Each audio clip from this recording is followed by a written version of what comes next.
Now, it might look to all of you as you watch that video like I didn't do a lot or put together a piece at all, but you'd be wrong. I think. I don't know. I don't really remember. It was all a blur. Look, Mifflin was just saying some nonsense. That's why we couldn't play the audio. It just had to be cut out. And I was just mostly focused on making sure we had a usable piece of content. Trust me, without Mifflin around, building that chair is a lot easier, and you can get your own, of course, through Maxonomic. Make sure you're checking them out. I built this one all by myself, I'll have you know, and I only wanted to cry out of frustration one time, and that's really good for me. So it's pretty easy to build, let me tell you that much. Joined by Gormizer here on the desk as we get ready for our second set of the day. Gore, look, the chair, you were there. It was you, me, and Mifflin. Yeah. Mifflin's not here to defend himself. Let's rag on him a little bit. It was entirely his fault that building that chair took so long. I love Mifflin, but I will say I think the back definitely was being held at a bad angle, and that's why it took so long to get those side bolts in at first. But I'm telling you, man, it put the covers on for us, and I got pulled out, so he finished it up with you. So, he also – wait a minute. He took the wheels first? Do you remember that? We walked in there, and he said, I'm going to do the wheels, and we're left like, oh, okay, cool.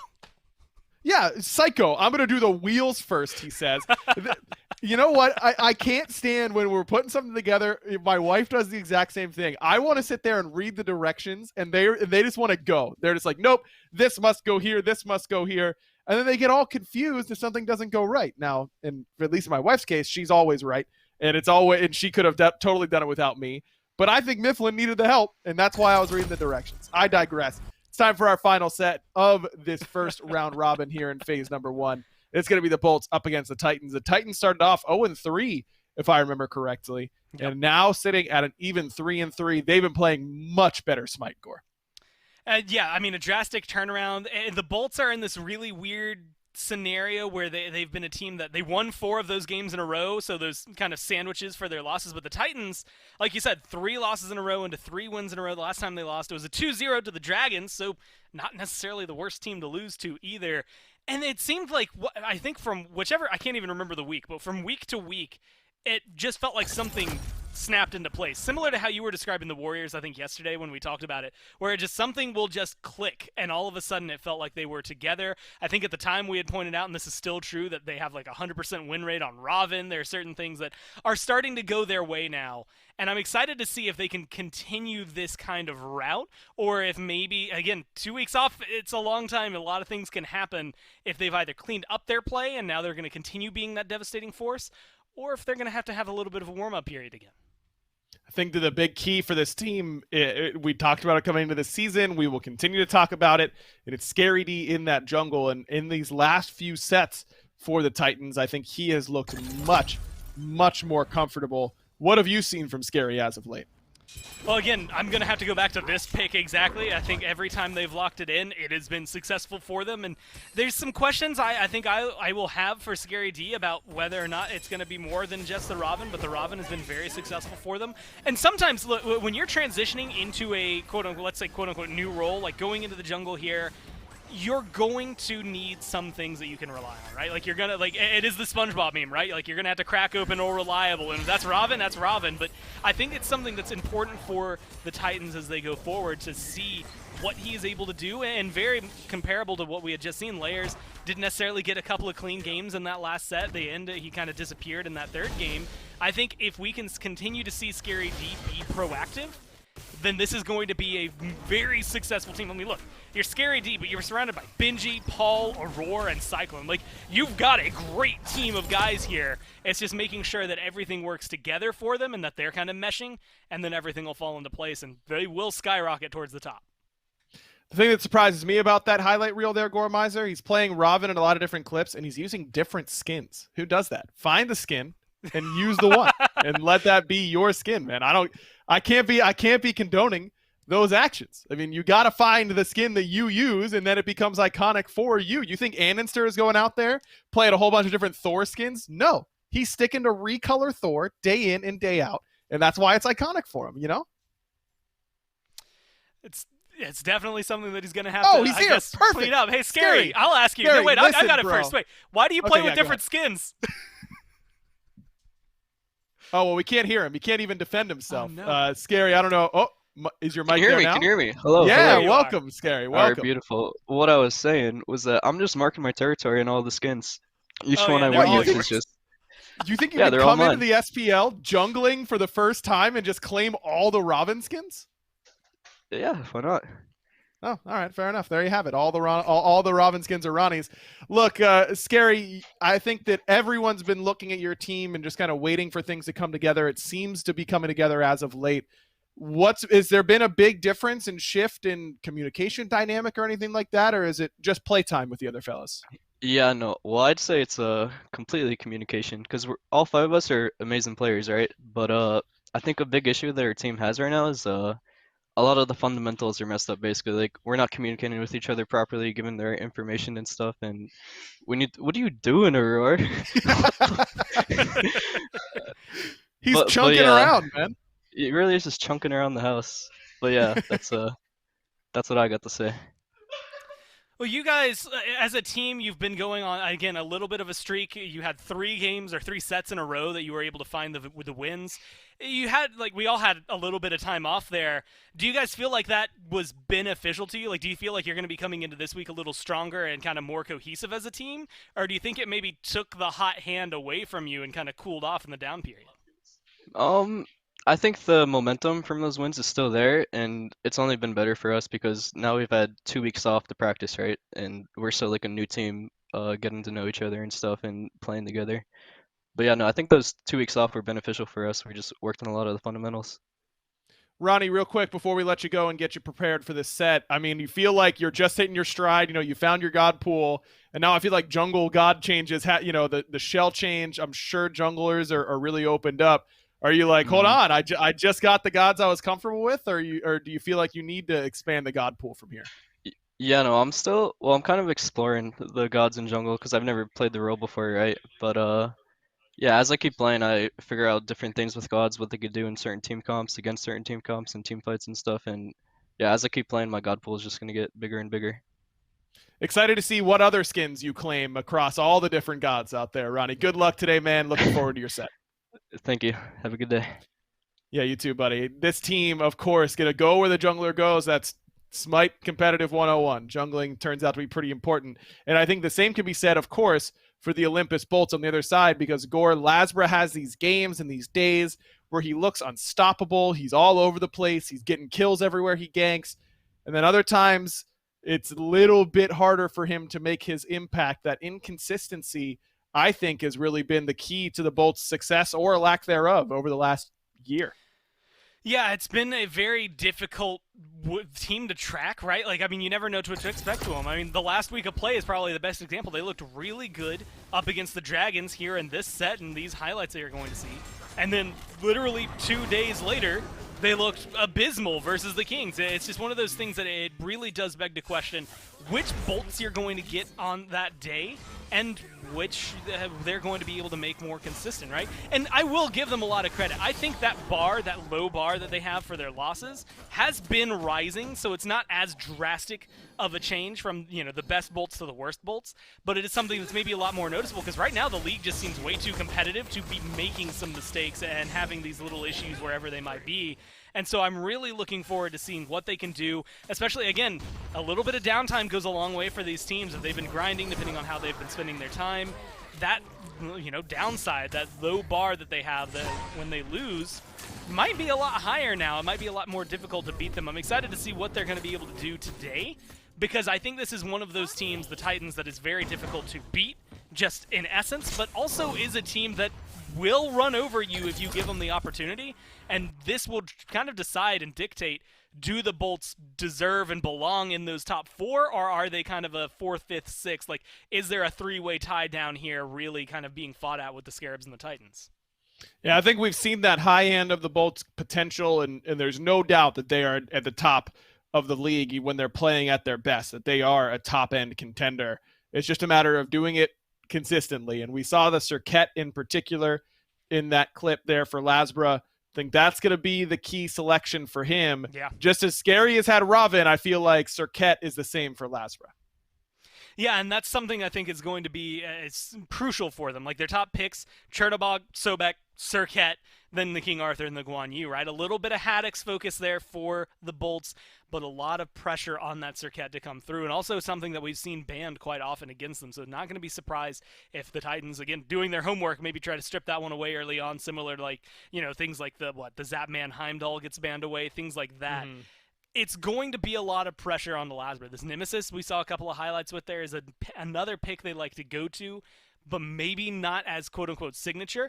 The thing I'm interested in, and look, this is going to be a plug and it's going to be a talking point, Pele Azula, that skin just came out. Pele's a very big pick for Lasbra specifically, or at least it was last year. Good point. And this is like the big door opener. Not just Pele, but so many junglers now feel like they're available compared to what we used to have because of the shell nerf, that there's a lot of more wiggle room in the jungle. I think that's actually going to be more beneficial to the Bolts than it is the Titans. I think the Titans' Scary D is going to stick to tried and true to kind of feel a little more confident, know what he knows to play and how well he can play it, again, and feel comfortable for that communication.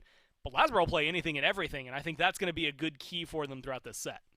Yeah, I think that Pele shout is a good one. We haven't seen her quite yet since the shell changes, but if someone's going to pull her out, I think Lasbra is the guy to do it. I think of Lasbra and Sam as two of the premier Pele players in the league. And I think you're right that Scary's likely going to stay at home, stick to things like that Raven, the Kamazots, the stuff we've seen him play. But the Nemesis is the one that you highlighted for Lasbra, but Scary's also liked it a decent amount so far this year. We'll see if that ends up being contested as we are ready to kick off this set. Picks and bans coming at you now between the Bolts and the Tartarus Titans, and the Titans in that first pick position.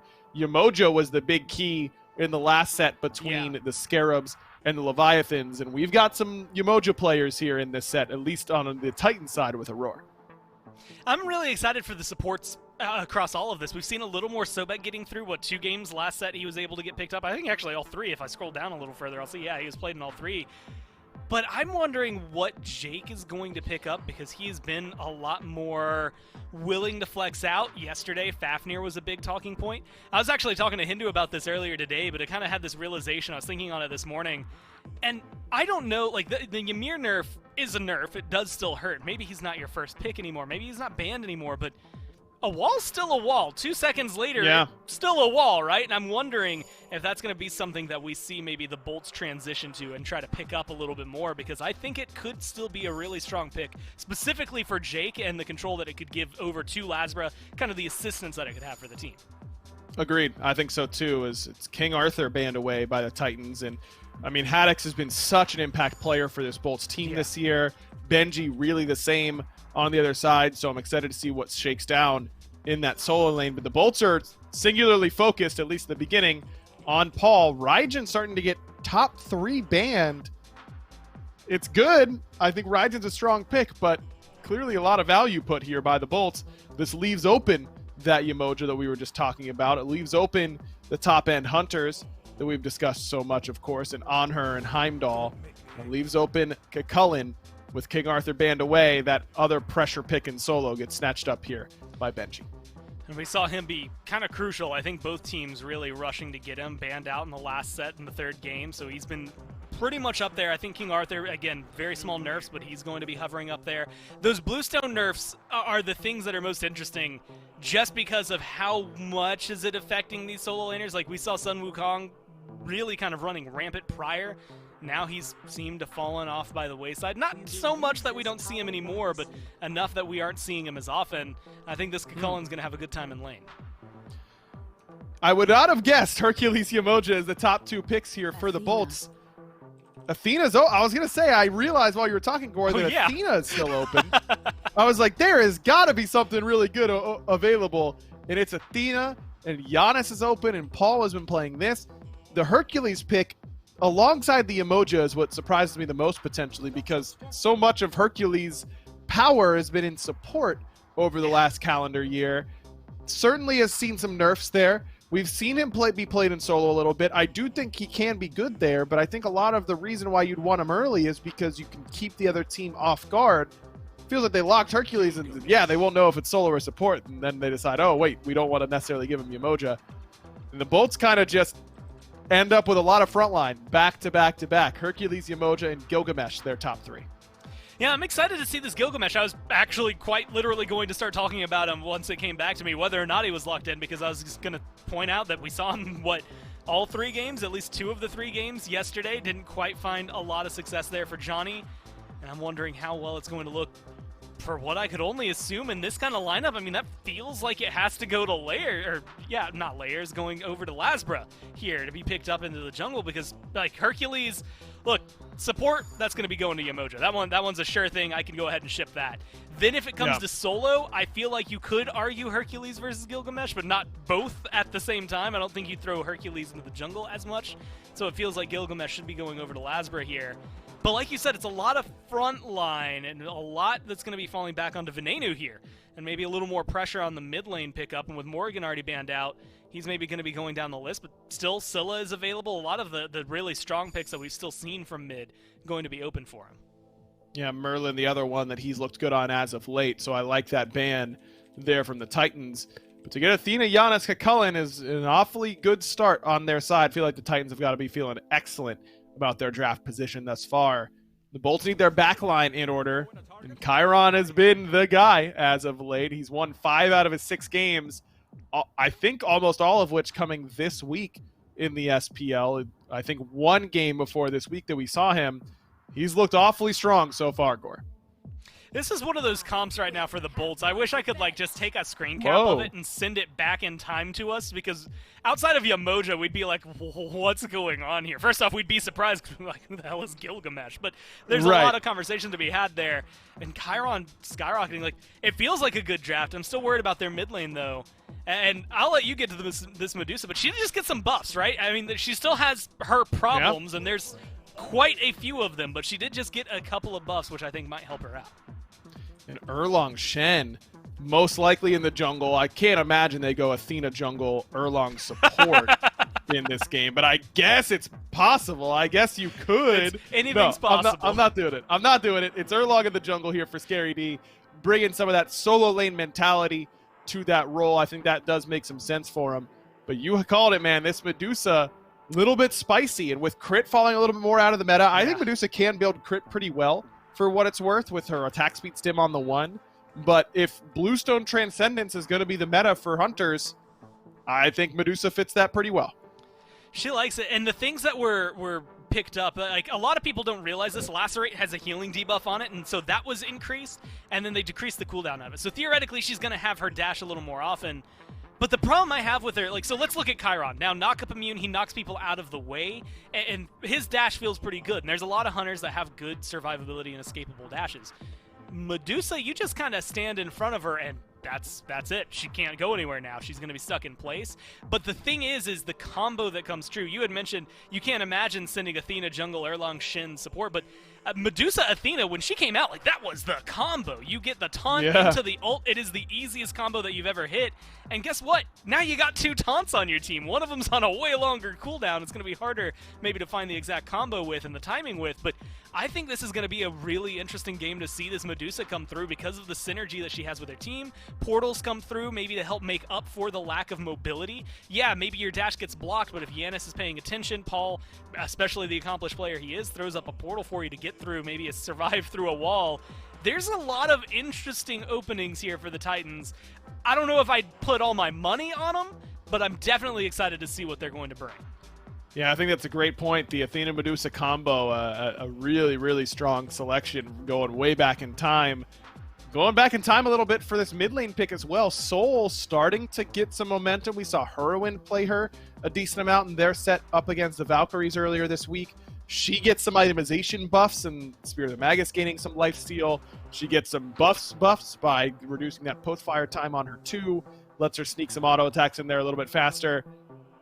That being said, you think about the history of these 2 players for Venenu and Barracuda. Barracuda, a notorious Soul player throughout his career, loves that pick. And Venenu has a storied history on Chiron in the mid lane during that iconic Oxygen Supremacy run many years ago.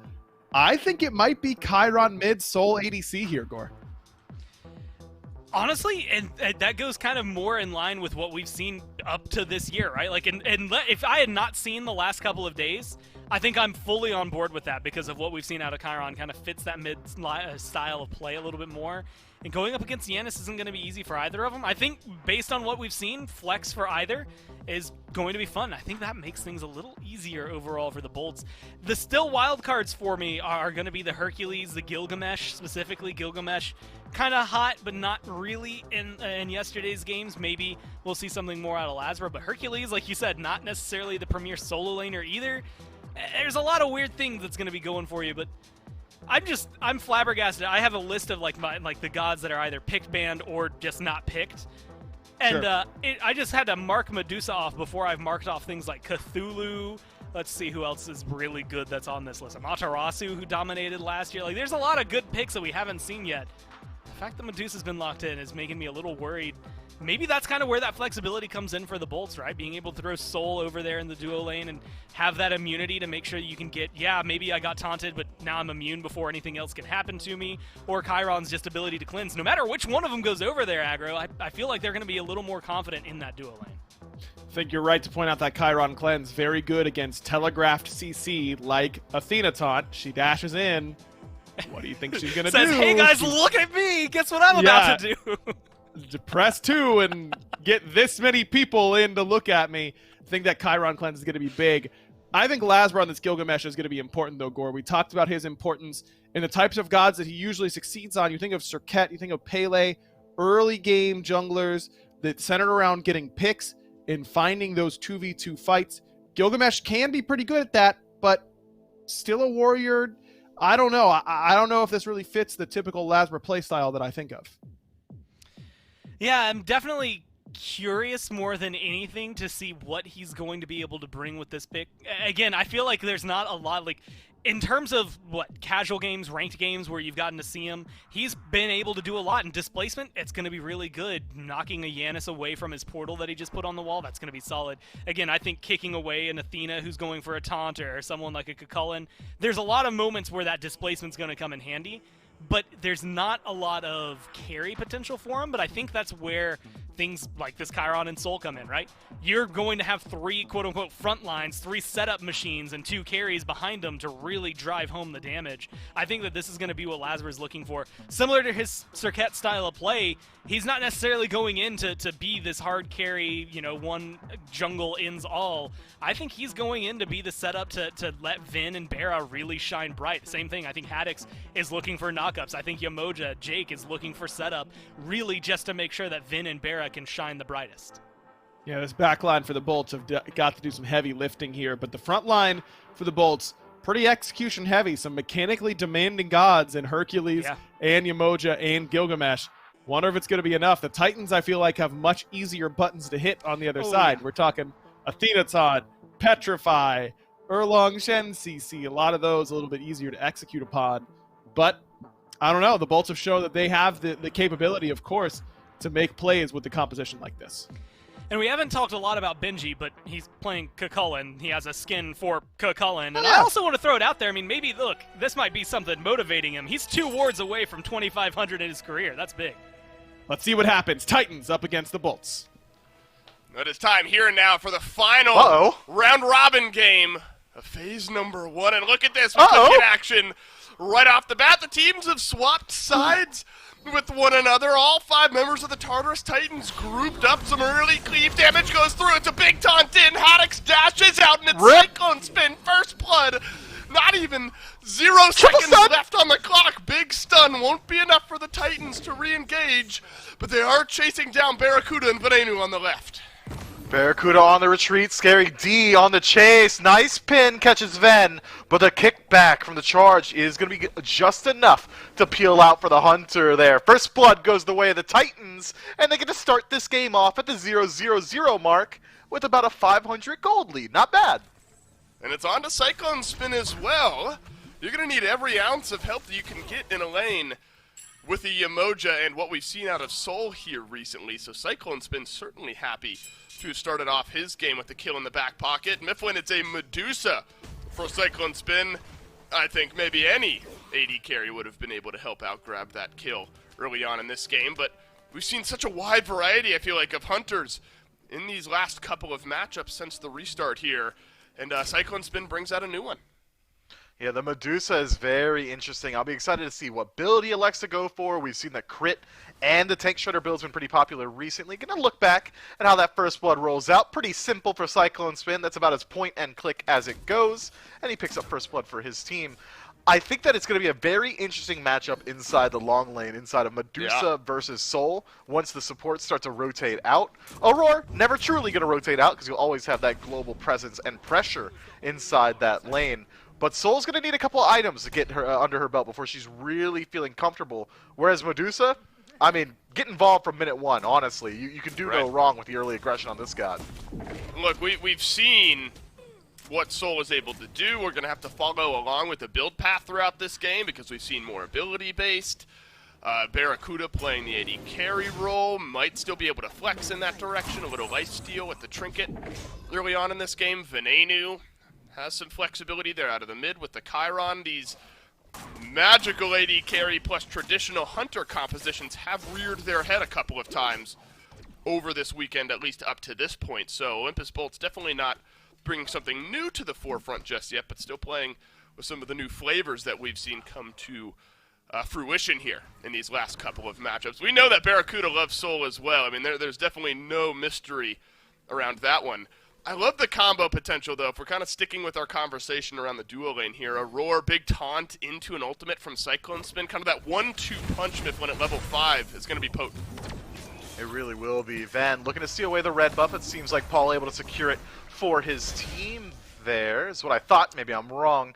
Look, the old Athena-Medusa combo, that's some 2013 stuff right there. We've had, what, 8 years preparing for it, so I'm sure the Olympus Bulls are going to be absolutely privy to what's happening. And look at that. Paul was able to secure his own red buff. Nice invade attempt from Ven and Jake. Does not pan out for them. So far, the Titans have been doing a good job of maintaining their own side of the map, and now working to the enemies. Scary D is here on the left-hand side as Barracuda's on his own purple buff. Barra will survive, but the reinforcements from the Bolts turn around this back corner here. Purple buff still standing. Aurora and Scary D not content with backing away. Paul lurking over from the mid lane as well. No through space and time from the Giannis.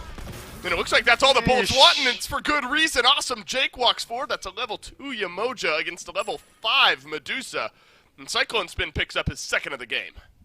Cyclone Spin, benefiting from the early benevolence pickup from his support, is able to tick over to level 5 a little bit sooner, also because of the first blood as well, and is immediately leveraged by the rest of his team. The Tartarus Titans make an active decision to play around their lead, and it works out well for them. Defend the red buff, invade the purple, but one invade makes not for a lead. It's what you can do with the timer. Expect the Tartarus Titans to be there in numbers for the next purple buff. Look, Olympus Bolts, they might be ahead in the standings, but some could make the argument, although I was about to say that the Titans have been playing better recently, but the Bolts are off a win. Oh, no. Against the Dragons last time we saw them. Awesome Jake will rip-tide away. He'll survive.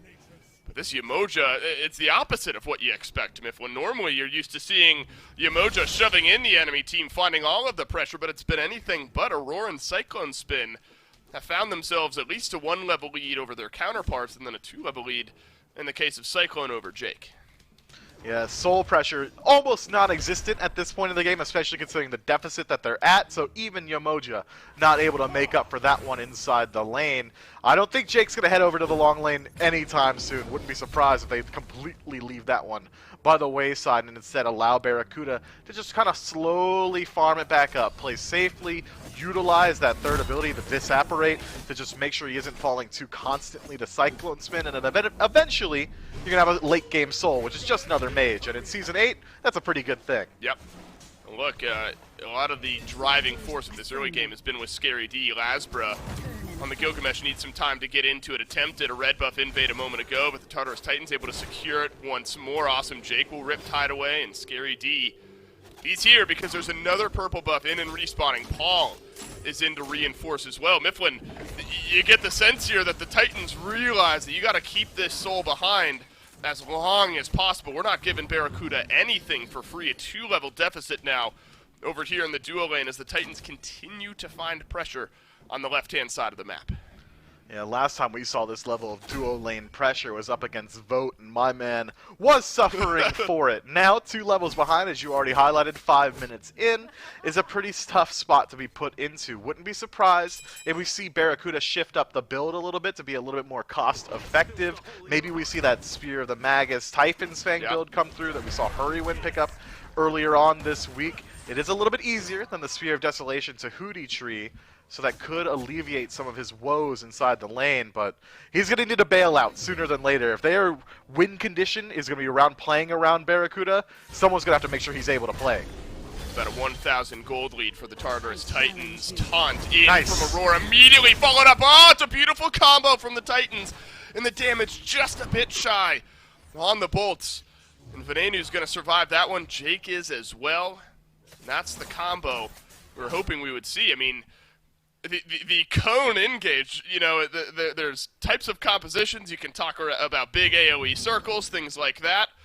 Between a Scary D taunt and a Roar taunt, a Cyclone Spin stun, if anyone feels grouped up at all on the bolts here, the engage is just going to feel so clean for the Titans. Initiation certainly strong on the side of the Titans, and it doesn't matter who's doing it and where it's happening, they're always going to have the numbers advantage because of the massive global presence that the team composition has. Not only is it the defender of Olympus, but also the through space and time, but caught out in the red. Jake stuns too, and he wants to engage, maybe for good reason. Oh, it's the pull back from Venenu to keep Scary D out of the portal, and now the bolts are on the board once, on the board twice as Barracuda will grab the second kill of the fight, just a bit overextended from Scary D and Aurora there. You wondered if maybe that would happen. Obviously the pressure has been there, Mifflin, but it's been telegraphed. Every time the purple buff and the red buff have been up, the Titans have been there, so the Bolts saw that one coming. They did, and Barracuda picks up his second purple buff of the game as well. Now looking towards the Greater Scorpion to create a POI on the map. This is interesting from the Bolts. Despite a fight going their way, it is still a 2-level lead for the Hunter on the side of the Tartarus Titans, which should lend itself well to a POI fight around the Gold Fury. Surprised that the Bolts are willing to spawn that one up. They've got to have a plan around it, or the Tartarus Titans might be able to just strip it away. Bit of a farm fest over there in the solo lane as Haddix and Benji go toe-to-toe. Bluestone into tank boots for Benji, skipping the starter entirely there for Haddix. At some point, you imagine this Hercules will go back, pick up something in that starter item tree, maybe looking for a little bit more power right off the bat. Yeah, it could be. I really do like Benji's build here. The yellow damage build, if you will, with Mystical Mail. Then you also got the Vent Rage from that second ability. Should be able to constantly keep out his pressure. And then Sick to Gods, like Soul, who has the additional movement speed from the third ability and just constantly be that source of damage for his team, keeping people in combat, preventing blinks as well. Benji is going to be acting as the core frontline for his team, especially around Gold and Pyromancer, just making sure that the Bolts aren't able to work their way forward. That's a great point. Depending on how Aurora and Scary D end up building, we saw Athena out of the jungle a good bit last time the SPL was in action, and usually those were hybrid damage type builds. You'd go some tank, some damage, you'd get great damage off of your 2. So Aurora may be feeling like he needs to build more tanky, but still plenty of damage, and a big taunt in from Scary D as Venenu on the backline sends some arrows flying on in, but the damage is not enough, and Lasbra will pick up the opening kill now in this fight. It's another telegraphed red buff invade Mifflin, and the Bolts respond again. They respond in numbers. Now Benji makes the rotation of this fight, but not in time to peel out for Scary D, who is struggling to get through the portal from his Yanis Lazra. Masterful use of the ultimate to lock him down and make sure that there is no escape. The Olympus Bolts doing a great job defending their own side of the map, and although it's been continuous, aggressive, proactive play from the Order side team, finally the gold has started to largely sweep in favor of the Chaos. Now for the first time, 300 gold up are the Bolts. We might see them try and shift up their strategy here and try and play aggressive themselves. Well, and maybe it's unfair of me. You know, I keep saying telegraphed from the Titans. You've obviously got to think that the Titans also realize that the Bolts know what's coming, because that's what's been happening early on in this game. And maybe, Mifflin, the Titans don't care. They thought that their relative strength at this point in the game was maybe enough to fight into the Bolts there, and it just wasn't. Yeah, I think they're just trying to play around their lead inside Cyclone Spin, who is still 10 minutes into the game, 2 levels up. But Yeah, Cyclone was not quite in range to get into that fight. They are fighting on the right side of the map, but not incorporating the right pieces as of yet. If they can actually move the fight into the lane, then Cyclone Spin could be the difference maker. Fantastic point there, Mifflin. Cyclone Spin has just been farming up with not with you, with Barracuda over on the left-hand side. And you wondered what direction Barracuda would choose to go with his build here, given that he was a little bit further behind on the onset. He'll skip on completing an item with that trinket, move into the boots, and then Spear of the Magus for this soul. We know that with some of the changes that item has got, it's grown in popularity. And so maybe this makes some sense, Mifflin, with the way the lane had gone for Barra. Yeah, it's so good now, and it itemizes so well into these builds. They added the little bit of lifesteal to Spear of the Magus, now 12%. You get the 7% from your boots, and then you can pick up Typhon's Fang to round out your penetration and additional lifesteal there as well. It's a very cost-effective build for these magical hunters, and I think it's something that we're going to expect to see from Souls and Chronoses in the future going into Season 8. It's going to be pretty hard to deal with. That is just the best bang for your buck right now. That's right. And so Barracuda will be able to pour out some good damage in some of these next engagements. It's been about a 2-level lead pretty steadily for Cyclone Spin. Difficult to fight into a Medusa when the lead is that way, especially with the fully stacked Transcendence. An item that Venenu is also going for over there in the mid lane, and that's become a little bit more popular here, Mifflin, maybe just because of the hunters that we've seen locked in. But a lot of these ability-based hunters, hell, I think we saw Heimdall the other day start off with Bluestone into that Transcendence. Maybe just the state of that item makes it a little bit better on any of these hunters that work better with some of their abilities empowered. Yeah, that additional cooldown that you get from Transcendence as well. Aussie recently got a buff, so it's a little bit more appetizing as a pickup inside of these builds. So Roaring Cyclone Spin, spotting out a gank on the wars, decide to back up intelligently, but it does create the space for the bolts to get vision advantage around the Gold Fury. 13 minutes into the game, we're starting to think about that neutral objective, and especially the bolts. We're starting to pass slightly aggressively into it, but Haddock's caught up by Scary D, might be giving his team just enough information to rotate over. Yeah, finally a little action happening over here on the right-hand side, and it's Haddock's just trying to farm up the back camps, and Scary D chooses to put some pressure over there. But the solo laner's tanky enough. That's going to take a village, you imagine, to get a kill on either one of those two. 12, 13 minutes into this game, so just trying to strip away a little bit of farm, but the Bolts are able to respond, take back the Greater Scorpion on this side of the map. The Bolts have had Greater Scorpion control pretty consistently over the last few minutes. You see the empowered buff icons on the right-hand side there.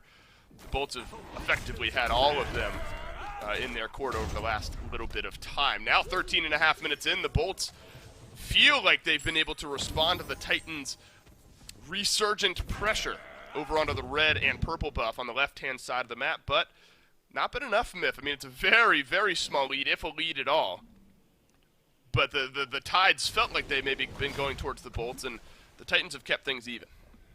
They have been. The Titans were the early progenitors of the aggression inside this match, and I want to see more of that from them, because this double Hunter with the Soul and the Chiron composition from the Bolt is going to scale incredibly well come late game.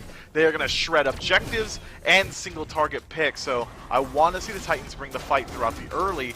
Nice little pickup. Bolts get the Pyro, Titans get the gold, despite the efforts of Jake. Jake was close by, maybe a chance for a steal there, but won't be for Awesome Jake, and that would have been a massive change in this game had Jake been able to get the steal there. You get both of those respawning objectives, and suddenly the Bolts' lead starts to grow just a little bit further, but instead the Titans able to secure one while the Bolts grab the other. So smart play there from the Titans, sensing that the Bolts weren't going to be able to respond quick enough on that. Awesome Jake on this emoji, Myth. When we wondered, we were chatting with him in chat during the first set of the day, we weren't sure where this pick would go. For Awesome Jake, he said, hey man, I just woke up. I haven't been thinking about what pick I'm going for just yet. There was even a Ymir ban thrown out, though, by the Bolts. But Awesome Jake on this Umoja, 0, 1, and 3 so far, certainly shown his chops. Yeah, a little bit of a quiet game as of now, but he's still going to be able to scale incredibly well come late with that additional sustain for his team. And his team is not lacking for sustain, by the way. It's a little bit sneaky. Sure, the self-heal from Haddox, but the passive from Chiron, Barracuda should be able to sustain himself up with his first ability as well. So these elongated fights around these objectives kind of sneakily going to go in favor of the Bolts. Good portal there to keep Venenu on the back foot. And the soul gem healing from Paul is in there as well. Giannis, I think, was hovering around a 63, maybe even a little above win rate so far. Obviously, Hurrywind has found good success on this pick. Paul definitely can do so as well. What do you think about the conversation around, quote, having a traditional mage is the quote here, on your side? Do you think that this soul, especially with this type of build, albeit, you know, magical ADC in name, can still fill the role of having a traditional mage on your team, so maybe it feels less awkward? Yeah, I think that Soul can fit that role pretty well. When I think of traditional mages, it comes down to, does it have decent AoE damage? So if I find CC, is the follow-up going to be there? And how well can it keep minion waves out once we are on a Phoenix Siege defense, or even a Phoenix Siege yourself? And Soul can do both those things incredibly well, as Jake, forced to use the ultimate, isolates one. Scary D forced to blink out. And so the River's Rebuke delays this fight, but for how long? Because finally the solo laners are getting involved, and it's Benji first and foremost that has found Venenu, who's been able to sustain up throughout the rest of this fight. Defender of Olympus drops down, and it's Aurora with the massive 3-man taunt. The Petrify stuns no one. The Tartarus Titans feel like they found the CC, but they did not have the damage. And the Olympus Bolts limp away. 5 strong for both teams. Yeah, not often your ADC is going to tank an ultimate from Paul all the way across the map and just immediately heal it back up, but that's exactly what Barracuda does this time around. 3-man taunt, but no fruit to be sown there. They don't get anything off of it. The Tartarus Titans, even had they won out on that engagement, had they found a pick off that great CC, likely would have only gotten a tier 1 tower, but a fantastic counter rotation from Haddix is able to stop that aggression in its tracks. So far, the game has remained largely even. 5 kills at the 18-minute mark. Gold largely the same as well. I think we just got to worry about the late game scaling of these two drafts. And we talked about it earlier, Dave. This Olympus Bolts draft is only going to get better as time goes on. And maybe that's what's in their mindset here. You know, you had a chance to re-engage on that fight, but Bolts probably sensing that they're a bit on the back foot, just given the onslaught that the Titans were bringing over to the mid lane. Let's just back up. Let's take a deep breath. We don't need to roll the dice on this fight, and so the Bolts are able to stay alive. Scaling some still for over there for the Titans. You know what Scary D can do on a pick like this. He talked a little bit in the pregame about reorienting, figuring out new picks over there for himself in the jungle. First year on that role. Gone to the Erlong Shen here. Stone cutting sword into Odysseus bow, Mifflin. So if this Erlong Shen is able to find one of those targets with a lot of the CC that we know the Titans have, that should be likely. Maybe there's some scaling to be done there as well. There is. Erlang Shen does turn into a chainsaw come late, but with so little survivability in his build up against this huge damage output that the Bolts have, Scary D's going to have to pick his fights very intelligently. Wait for that CC to come through. Wait for that 9 turns blessing to be available as Jake taunted out, immediately cleansed by Ven. Training exercise, such a good ability. Chiron's been finding his value over the last couple of days, hasn't he? Scary D just inches away from that River's Rebuke. Not sure the follow-up was there anyway.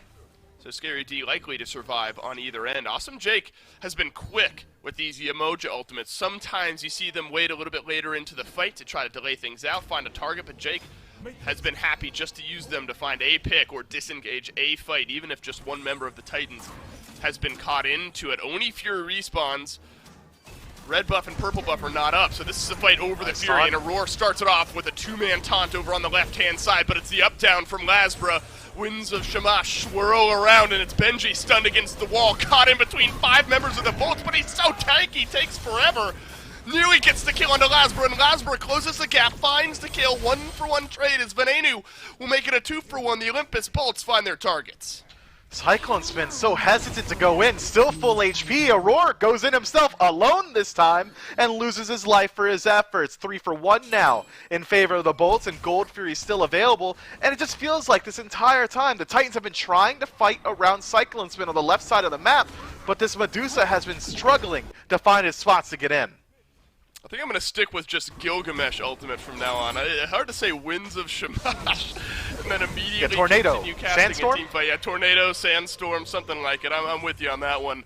Lasbra, unfortunately, the lone member of the Bolts that dies off in that fight, but has affected 4 out of the 6 kills. Still 100% kill participation for Awesome Jake, so the Emoja has absolutely found its value here in this game. 20.5 minutes in, still very close in the gold department.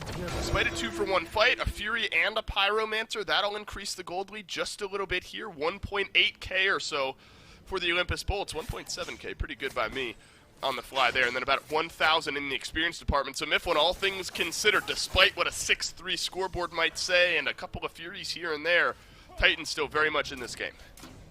They sure are. I mean, this is essentially still a dead even match. The only thing separating these two squads right now, I would say, are the Greater Scorpions. Now, the Olympus Bolts on both sides of the map should have enhanced buffs going forward. I'm still at a loss for how that Tartarus Titans fight goes so wrong. Benji survives for, what, 15 seconds forever. Completely on his own inside of Lazarus' ultimate, surrounded by 5. If that happens, it creates so much space for the rest of the Titans. It's just Cyclone Spin hesitant to step forward. We've been seeing that trepidation even in his pathing now, playing way further back inside his tier 2 tower, now relinking with a roar in the jungle. Whereas the rest of the map, tier 1's getting sieged. Ben uses his ult. Tier 2 on the left being sieged as well. Barracuda with enough threat. Pull Cyclone Spin and Aurora over to the left-hand side. Barracuda still one level down over under Cyclone Spin, but has a couple of assists in the back pocket going. Pretty ability-based there throughout the build. Charon's coin with the 3 stacks on it. And then no ring or anything to round out the build, at least just yet. Barracuda able to do 6,000 or so damage. Paul has been pouring out some good damage, closing in on 9k for him there. And then Benji as well. You expect, with 5 members of the Bolts around you got a lot of AoE damage ticking off every second, that he should be somewhere up towards the top here. As the Titans will send 4 over to the right-hand side. This would be a sneaky call, and they're considering it. No way. But the Bolts know something's up. Taunt could come through here. No ultimate from Cyclone Spin, so no stun onto Jake, but the damage is there. Jake has found 3 in the River's Rebuke, and Jake will survive. Venenu with the killing spree from the left, and one by one the Tartarus Titans getting picked off. Space and Time flies through, misses out on Jake, and immediately over to the FG go to the Bolts. And it's burning quickly. No rotation from the Yanis. Benji can't walk in there either. Cyclone Spin, no ultimate available. This Fire Giant is just going to be free. And that's off the Tartarus Titans looking for their own engagement. Aurora finds a nice double taunt, but the ultimate from Cyclone Spin, a little bit too slow, is not quite able to turn anyone to stone. And now the Olympus Bolts, for the first time in this match, able to get themselves a significant lead. 4,000 gold, Fire Giant on 5, and 3 tier 2 towers still standing. That's gold to be collected. Aurora's back in respawn. Scary D still a few seconds off. Could be looking for a Phoenix Siege here, but Paul and Cyclone Spin are going to end up going back. This is a Bolts team that had its woes. This roster had its woes last year. Haddix has come in, definitely made an impact, and a lot of those woes, Mifflin, were surrounded around situations like this, where the Bolts roster would have great leads, they'd have a great early game, then they just sort of fumble things away. It seems like some soul-searching, some conversations had been had in the offseason, and the Bolts have cleaned up a lot of those mistakes.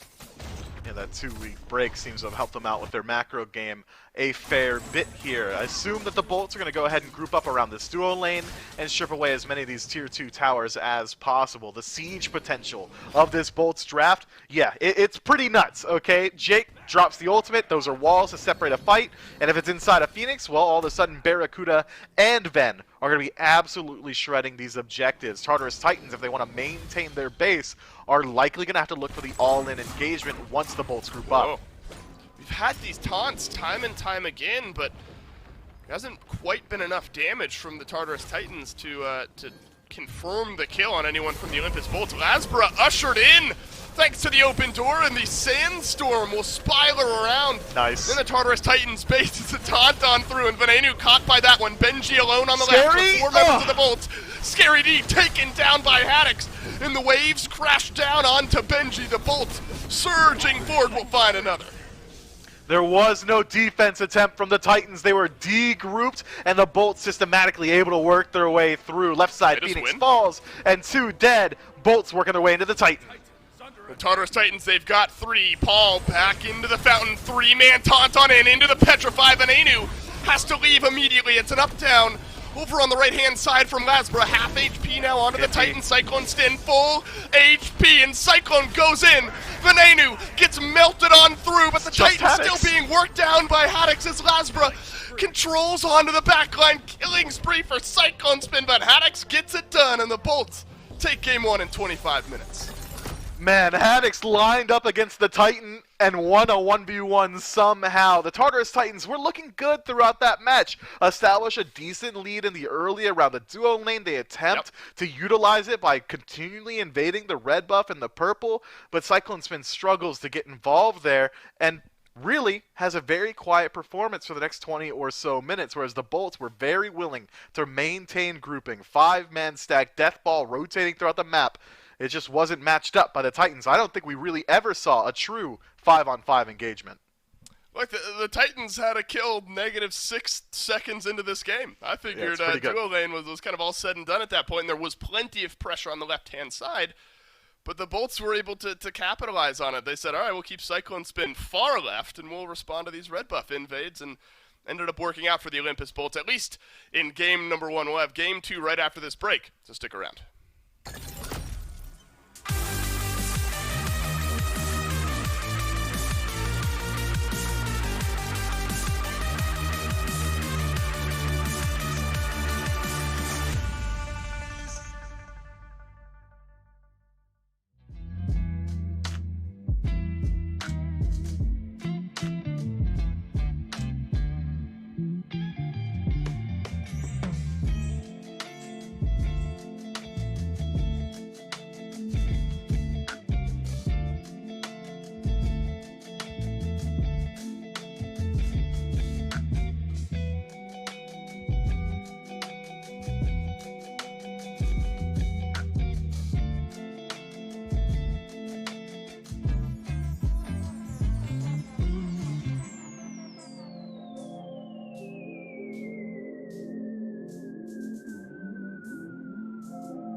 Hey everyone, I'm muted. I totally knew that and did not totally tell you to go to shop.smiteproleague.com because you just saw it right there. What else did I say? Buy gems. I think that's all I said. So yeah, we covered it. Shop.smiteproleague.com is a place to go if you want the out-of-game apparel, you rocking your SPL sort of stuff. And for in-game apparel, you buy gems. There you go. We covered all of it. Now you can be looking good both in and out of game. Thanks to Inside Apparel, of course, for all of those official SPL jerseys and sponsors. Everything along those lines. Score.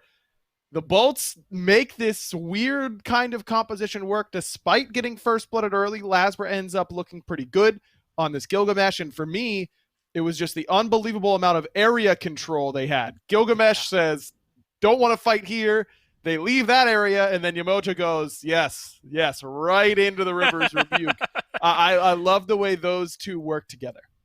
Yeah, I mean, the way that they, like you said, just kind of corralled everybody on the Titans into the perfect area, and then it was exactly kind of what we expected, right? Bera and Vin would just say, cool, now we know where to throw our abilities. We know where everything needs to go, and we know where our damage needs to be. They're all in this nice little package for us, nice little present gifted by the frontliners. And I will say, like, the frontliners really opened up a lot for this one. I think that's like the negative version of your podcast, right? The frontliners that comes through. Yeah, we hate that. And like, it's with the day that Bera plays Chiron, that's the day that you'll change the name. No, either way, it's impressive to see what they're able to do with this kind of space creation. I mean, that's the perfect example, right? You're in this giant sandstorm with these giant river walls next to you. Like, what are you going to do there other than get tormented by the rest of the Bolts? And I think they set up a lot. Haddix, man, as time went on, was just absolutely knocking it out of the park. Perfect timing for a clip of his to come up as well, because he was really creating not only a lot of space, but a lot of opportunities that even if they were already, like this one, probably already there,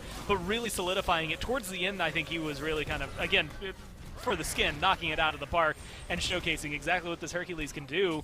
Kind of solidifying that I think I like him in solo lane just as much as I like him in support. Maybe still a little more in support, but as of right now, if Haddix plays him over there, I'm not going to complain.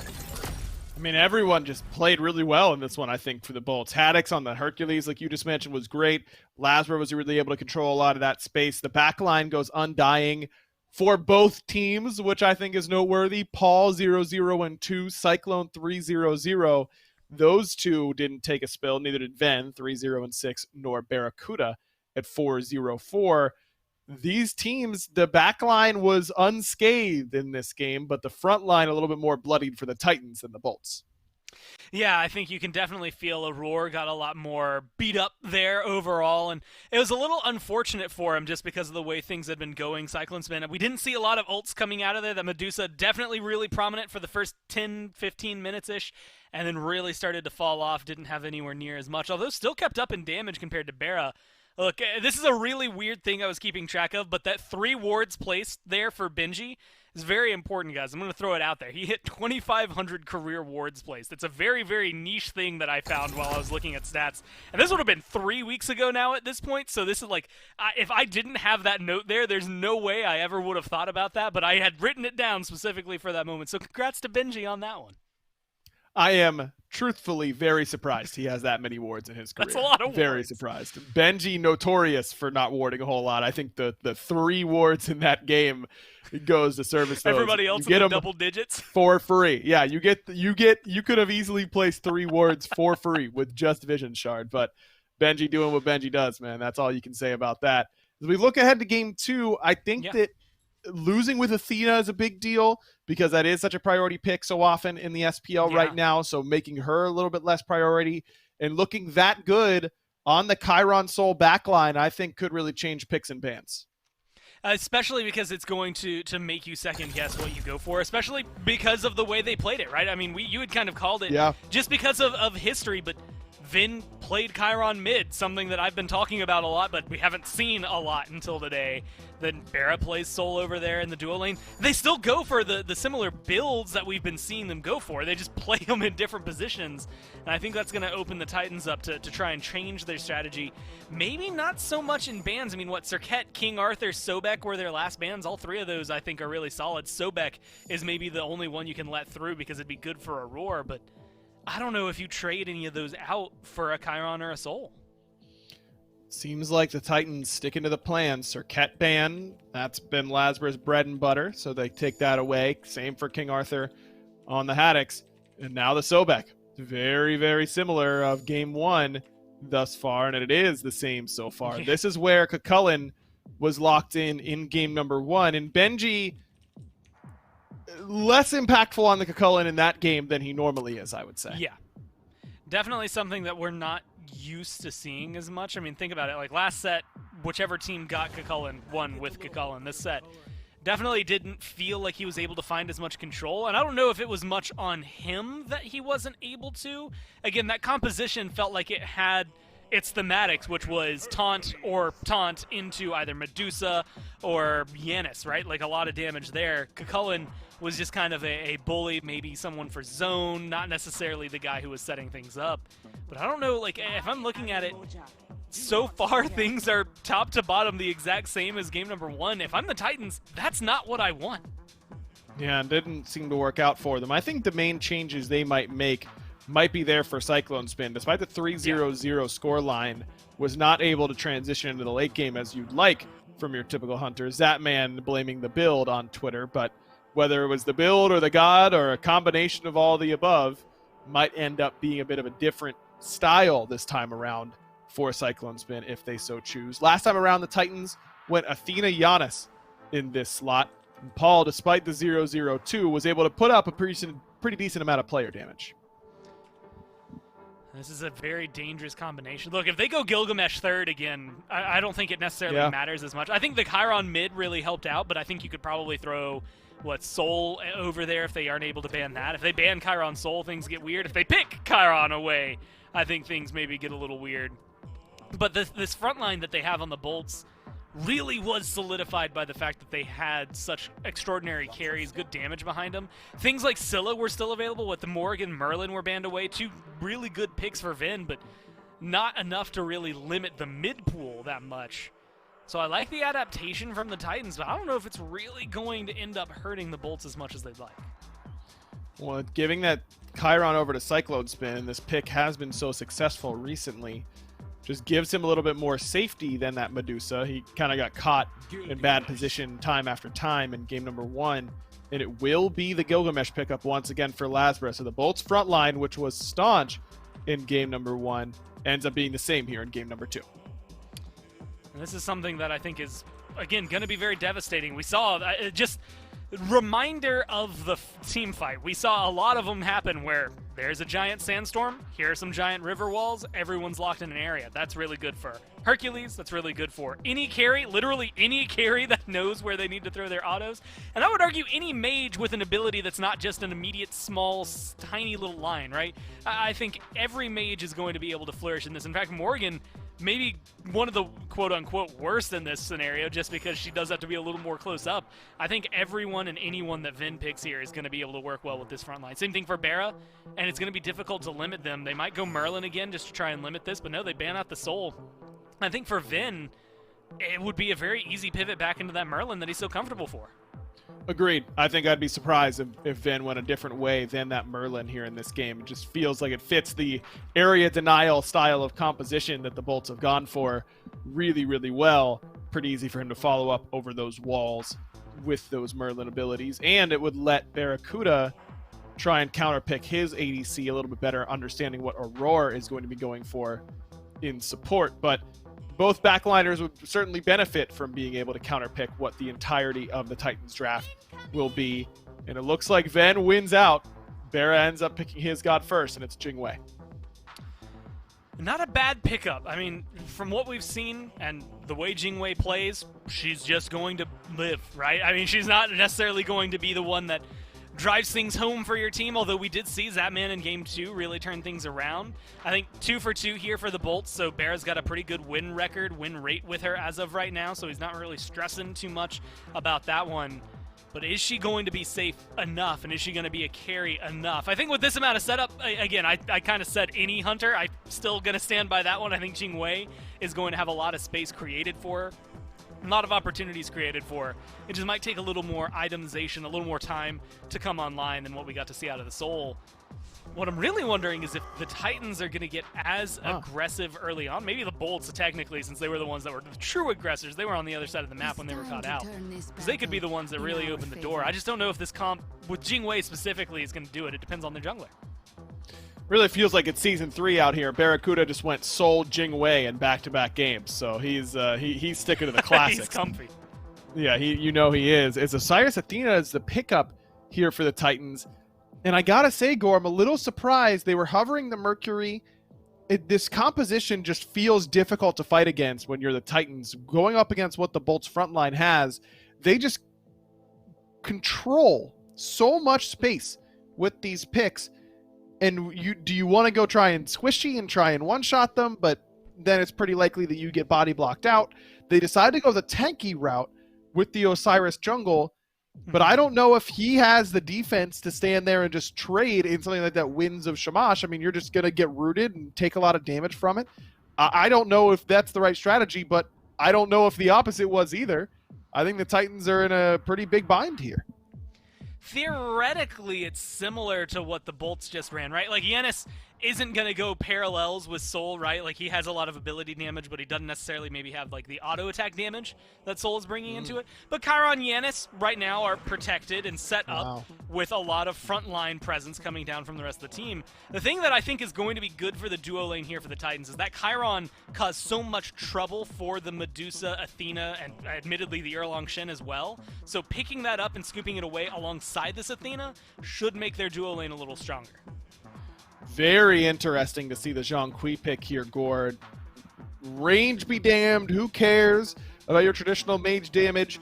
The Bolts are fighting here, and that's it. Like, they are just trying to fight in specific jungle areas controlled by Rivers Rebuke and Winds of Shamash, and Zhang Kui does that very well, but Giannis is pretty difficult to lock down with this god. I mean, your dot damage doesn't feel horrible against him, but you don't really have the burst to take care of him quickly whenever he does come into these fights.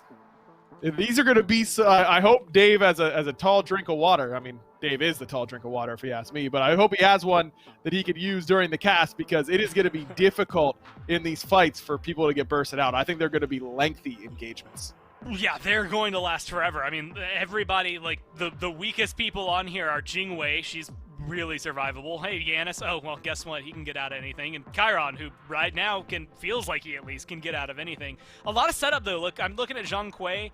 Good stun, at least reliable stun on that. Usually self-peel, but could be used aggressively if he wants to hug somebody, not something that you're used to seeing from a Zhang Kui. And this, I'd be freaking out over this pick, and I kind of am, like, on the inside. I like seeing him. I don't know what to expect out of him here, if I'm being completely honest with you. But Paul played him earlier this phase, and that's what's got me kind of a little confused and maybe a little interested more in what the Bolts are doing, because Paul's the only one who played him. It didn't go well. He lost both games, but he was willing to pick it up earlier this phase. So there's something in this Zhang Kui, and it's got to be something outside of the fact that this is just a very tanky, hard-to-kill draft. Maybe it's because they've got this Osiris jungle, because they don't necessarily have maybe the same kill potential that a typical, like, standard team with an actual assassin would have. But the same could kind of be said for the Bolts, right? Like, Gilgamesh isn't bringing that exact same prowess. So I'm really curious. I think this is going to be a battle. The damage output that Zhang Kui puts out, it is going to be very crucial here, because we know Yanis is going to do a lot, but Jingwei and Chiron might be the end-all be-all here, as well as the Kakul and Hercules. Like, it might be solo laners and carries really making the difference. Yeah, I think the Zhang Kui, you're looking at how tanky he can get, and as you said, no true assassin on the other side, no true mage either. Giannis, bit of a specialist in that regard, not necessarily putting out the most guaranteed DPS. Chiron, a little bit lower on the DPS charts among hunters. Maybe Venenu feeling like he can really take use of multiple rotations of that Zhang Kui kit in this game. Well, you know, I've got one more milestone for you that I've been keeping track of. This is Venenu's 400th competitive game that he's played. Of course, it's got to be on Zhang Kui, right? Just to make sure things go right. Of course. We'll see if number 400 will be a win as we throw it down to 2 tall drinks of water in Dave and Mifflin. Thank you very much, Aggro, for the compliments and the toss. Dolson, Mifflin, and Doug, 3 tall drinks of water, bringing you game number 2 between the Olympus Bolts and the Tartarus Titans. And Mifflin, where else can you look? other than the mid lane to start off. Paul, 0-0-2, I think he was there in Game 1, largely by the wayside. Granted, not much of Game 1 was going the Titans' way.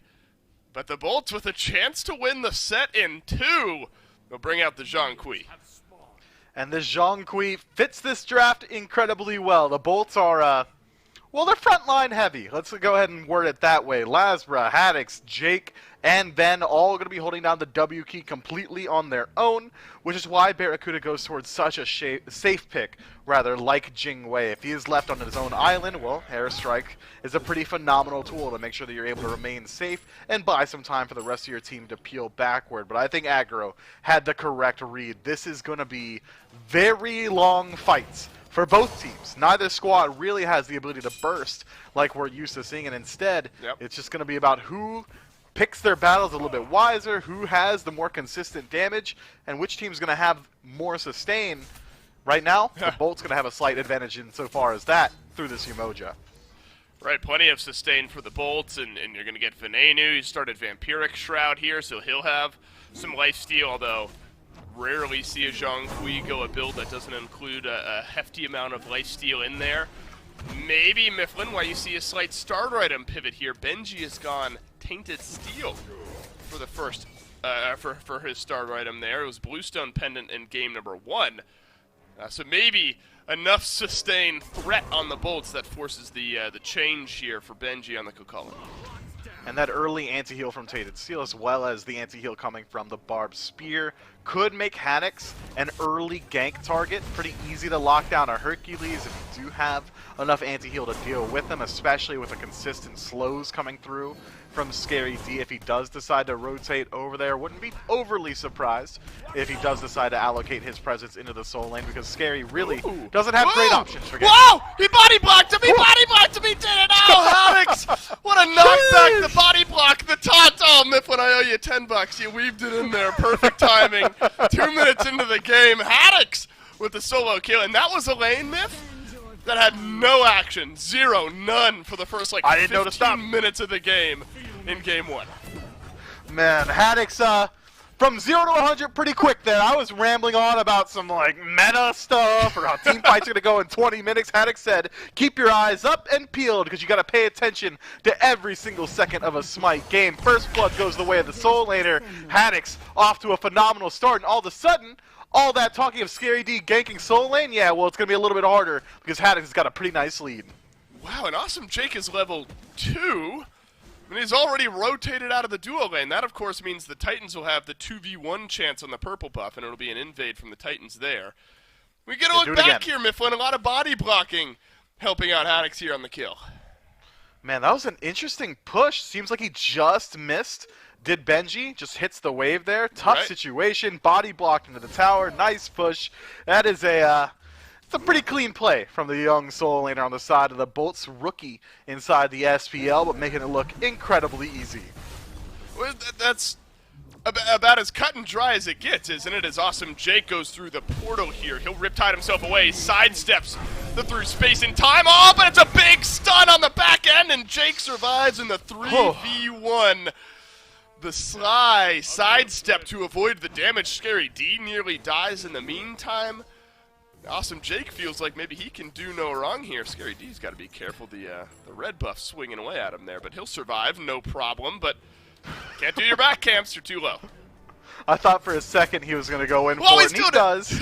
Yeah, look, he's got plenty of sustain here. He's going to be just fine. The HP 5 is all he needed. Don't worry about Scary D. He's been playing the game for a very long time.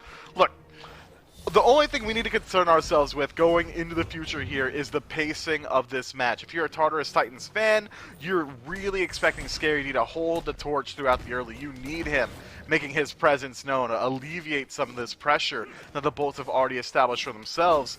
If you're a Bolts fan, well, I think they're just waiting for the late game team fight. If they rest on their laurels for the next 16 minutes, no complaints from me, because their late game team fight is incredibly strong. Yeah, I'm excited to see what Venenu's going to do here this game. More specifically, the Zhonghui. Could be anyone playing the Zhonghui, and I'd be excited about it. Paul, hopefully have something to say if you're a Titans fan. Was a quiet game there, Mifflin, as I've mentioned in Game 1. And again, you have to look at the game that was happening around Paul. maybe not super conducive to a standout performance on this Giannis, but you know, the through spaces and times weren't really connecting, didn't see many portals change around these fights, so maybe game 2, slightly better opportunity for Paul to find this impact. Yeah, kind of nuts that he doesn't have 100% win rate with his ultimate, or hit rate with his ultimate, does Paul, because Barracuda's on the other team, man. I mean, that guy gets hit by all of them. Addicts gets stunned down here, and Aurora just makes sure of it. And I'm tilted. You know, I'm sure Benji and Scary D aren't, but Aurora comes all the way across the map, snags that kill. Small moment, right? Doesn't make a massive amount of impact, or it might not. Really, what matters is that Haddix is off the map now. In this right-hand side jungle, maybe a little bit under threat as a taunt goes in on Lasbra, who tosses down his ultimate, but Scary D is able to chase him up the kick away, not enough. And Benji will find the second kill of the game for the Titans. Jake uses the ultimate to lock them down, buys time for Haddix to rotate back in, should be able to find someone. Nice portal though, gets Benji out. And Venenu in on the chase, but Aurora not able to escape, and Haddix will drop the boulder. And Aurora ultimately goes down, so it's a 2-kill swing in the jungle for the Titans, and then the Bolts find Aurora lagging just a bit behind there, and so the Athena now 1-1-1 has impacted 100% of the kills for his team, but takes a little bit of a tumble there. So now this Hercules Mifflin starting to build that back up a little bit, and that's tough. You put Haddix behind, and then he immediately respawns, come back, grabs a kill onto Aurora back to lane. But he does lose out on his blue buff, which Scary D was able to strip away. Tartarus Titans coming into that engagement pretty far down, and now have completely closed up this match, even about 100 gold in their own favor. And I like this pace from them, this willingness to get aggressive on the solo side of the map, by the way. They were the only spot the Bolts really had a lead. And the Titans say, okay, well, we can utilize our superior global presence to make sure that we're able to outnumber them inside the engagement. That's immediately how they shut down Haddix. But maybe not for long, as you already highlighted, already picked up a second kill. Has been quiet over on the left-hand side of the map. Was not the case in game 1. That was where the Titans were effectively putting all their pressure. It was a red buff invade and purple buff invade on cooldown. Watch out though, Lasbra considering some pressure here. There is a ward should the Gilgamesh walk that far over. Aurora makes his way over to the mid lane here. Venenu has the beads early on here on the Zhongqi, so should a taunt find the mid laner, he'd be quick to beads it out and he'll stay alive. You wonder then what relic choice you start to look towards. At level 12 now, if you're Venenu, I know there is some variety. I'm a fan of Blink on Zhongqi because you just get into the fray a little bit quicker. But maybe with the space control that's already baked into this composition, Mifflin, Venenu might not need that extra gap close, though. Maybe he'd feel a little bit more comfortable with it. Lasbra getting involved here, but maybe bites off more than he can chew. That global presence coming into play. Scary D picks up the kill and strips away some back camps. Blue buff still available, but Scary D sticks around too long, loses his life to Ven. It's a good rotation in from Venenu, and there could be more now on the menu for the Bolts. It's a big knock-up from Benji, but the Titans find 2. Still in the lead as far as trades go. Haddix has to leave, and Paul with a good rotation on through will find his first assist of the game. If Haddix has anything to say about it, he'd like to help secure this blue buff, and Awesome Jake will not secure it. So Benji grabs another blue buff, and you can see the mental pivot now for the Tartarus Titans. All this pressure continuing to go towards Haddix, to go towards the right side of the map, and the blue buff specifically. Yeah, Haddix been struggling to secure that buff for himself there. Does not get an opportunity to use his ultimate, maybe. Thought about using it to try and steal away, but does not want to overcommit. Doesn't want to lose that cooldown for nothing. The Tartarus Titans, however, have been doing what I think they were trying to do back in game 1. Again, another fight starts off in the jungle with Aurora coming in with the defender of Olympus to immediately find a pick, and then the Tartarus Titans try to kind of drag the fight out a little bit longer while they still have that advantage, while Lasbra was still dead and weren't quite able to get too much after that, just one more kill. But this strategy is already showing how good it really is. The Tartarus Titans now starting to pull ahead even further, at least insofar as kills, whereas the Bolts are kind of controlling the neutral objectives, the neutral camps, and controlling the gold on the map as well. I'll admit I dropped the ball a little bit here. I wonder what Lasbra had and then sold later on there to finish off that crusher. I don't know. I'm not used to seeing a gap in the build. So, oh right, it makes sense. He went and picked up something and then grabbed it. So that's just something I'm gonna have to get used to, I guess. The quest being completed will grab you the item there in that slot, and My brain won't have to melt quite as often here. Lasbro 0-2-1 has shown face a couple of times, but has fallen a couple of times. Over on the right-hand side of the map, now makes his way to the left with the rest of the team, and a Greater Scorpion will be confirmed yet again. And Myth, look, you know, a Greater Scorpion here, Greater Scorpion there, doesn't make massive differences all the time, but this Bolts team controlled most, if not all of them, it felt like there in game number 1, and seems to be a focus here for this Bolts team, locking down the Greater Scorpions when you can. But even with spawning these neutral objectives, the Bolts don't have nearly as easy a time stripping away the actual Fury or the Pyromancers with this current draft. Lasbro caught out again. Oh, God bless. Whoa! In a Oh, he tough gets spot. chased! He gets chased underneath the tier 2 tower, but the whirlwind flies around. Scary D survives. But will Haddix make him pay? Aurora is here as well, and so is Benji. It's a push under the tier 2 tower, but this time won't be the solo kill for Haddix.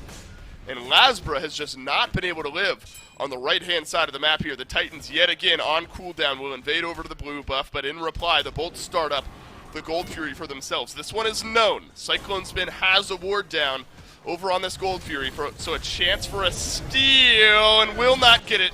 And the Gold Fury gets confirmed by the Bolts here, but there's more action on the right-hand side as Haddix being dove. Haddix dead to rights, and Paul picks up the kill.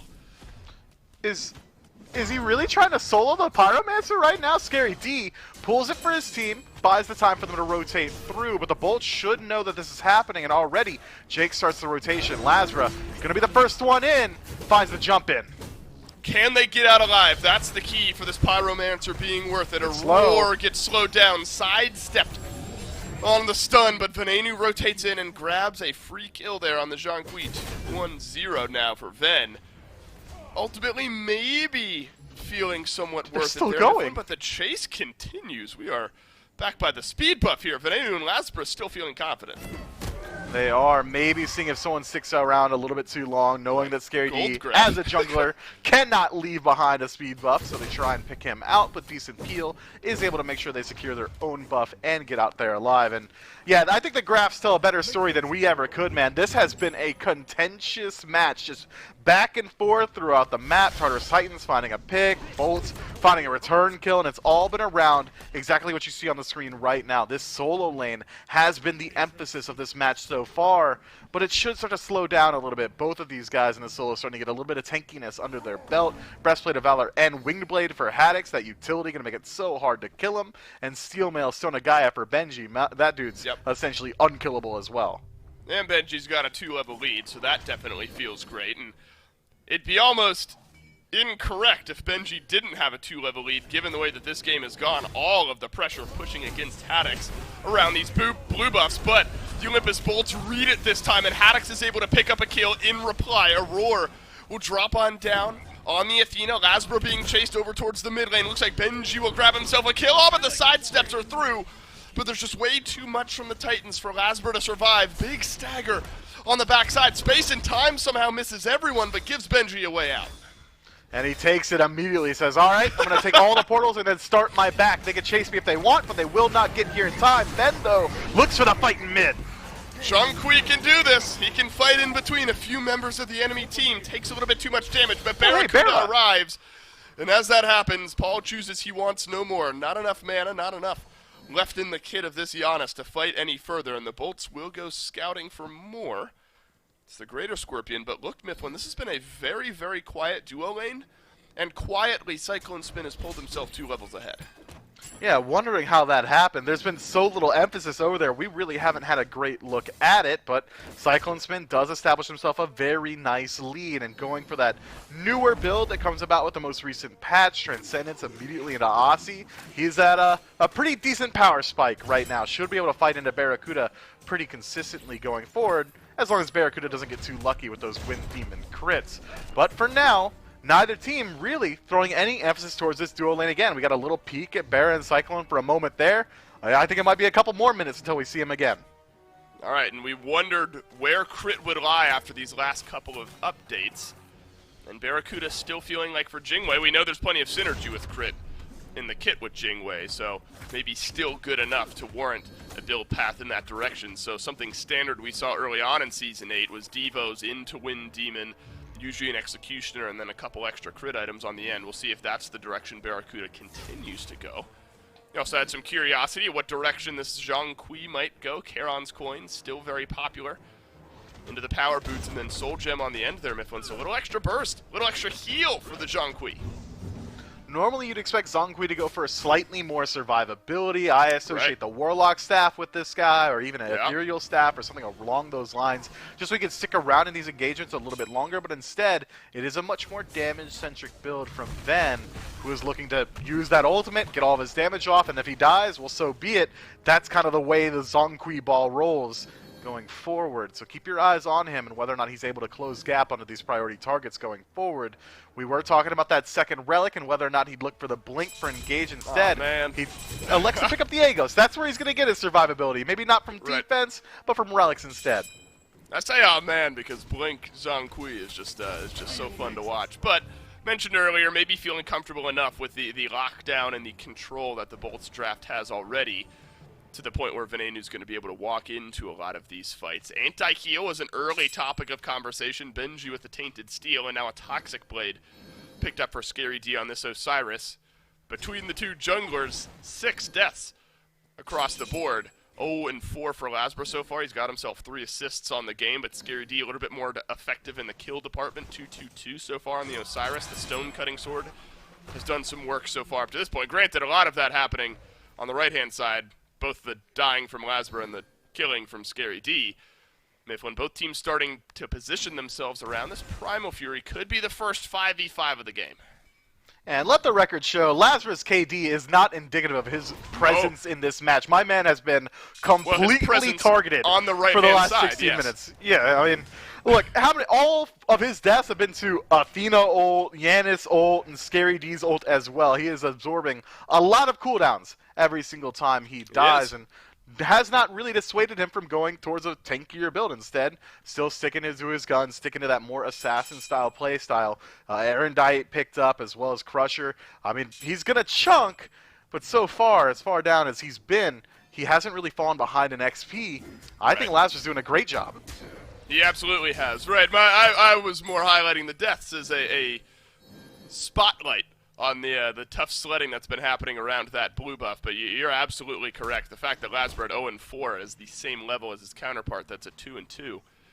Definitely something to look at there. Primal Fury is here. A great Riptide from Jake will pull Scary D into the grasp of the bolts. And Benji will follow up with the a trip on the Riptide as well. Looking like a 5v5. Both teams fully stacked and reinforced around this Primal Fury. Oracle's down, but there's a ward there as well for the Titans, so will be spotted out should the Olympus Bolts start this one up. Venenu rotating back over towards mid. And you got to be careful here, Mifflin. So much of what the desk was talking about was the Bolts' ability to fight in positions exactly like this. You know, once they dig in their heels as a 5-man group, their team fight presence is going to be incredibly strong. A slow rotation from the Titans gives the Bolts an opportunity to go ahead and pull the gold free, but the engage factor that the Titans have is so strong. Keep your eyes on Aurora. Ooh. That confound's going to be huge. Jake gets sundered here, and it's half HP on the Emoji in the backline. Where did Scary D go?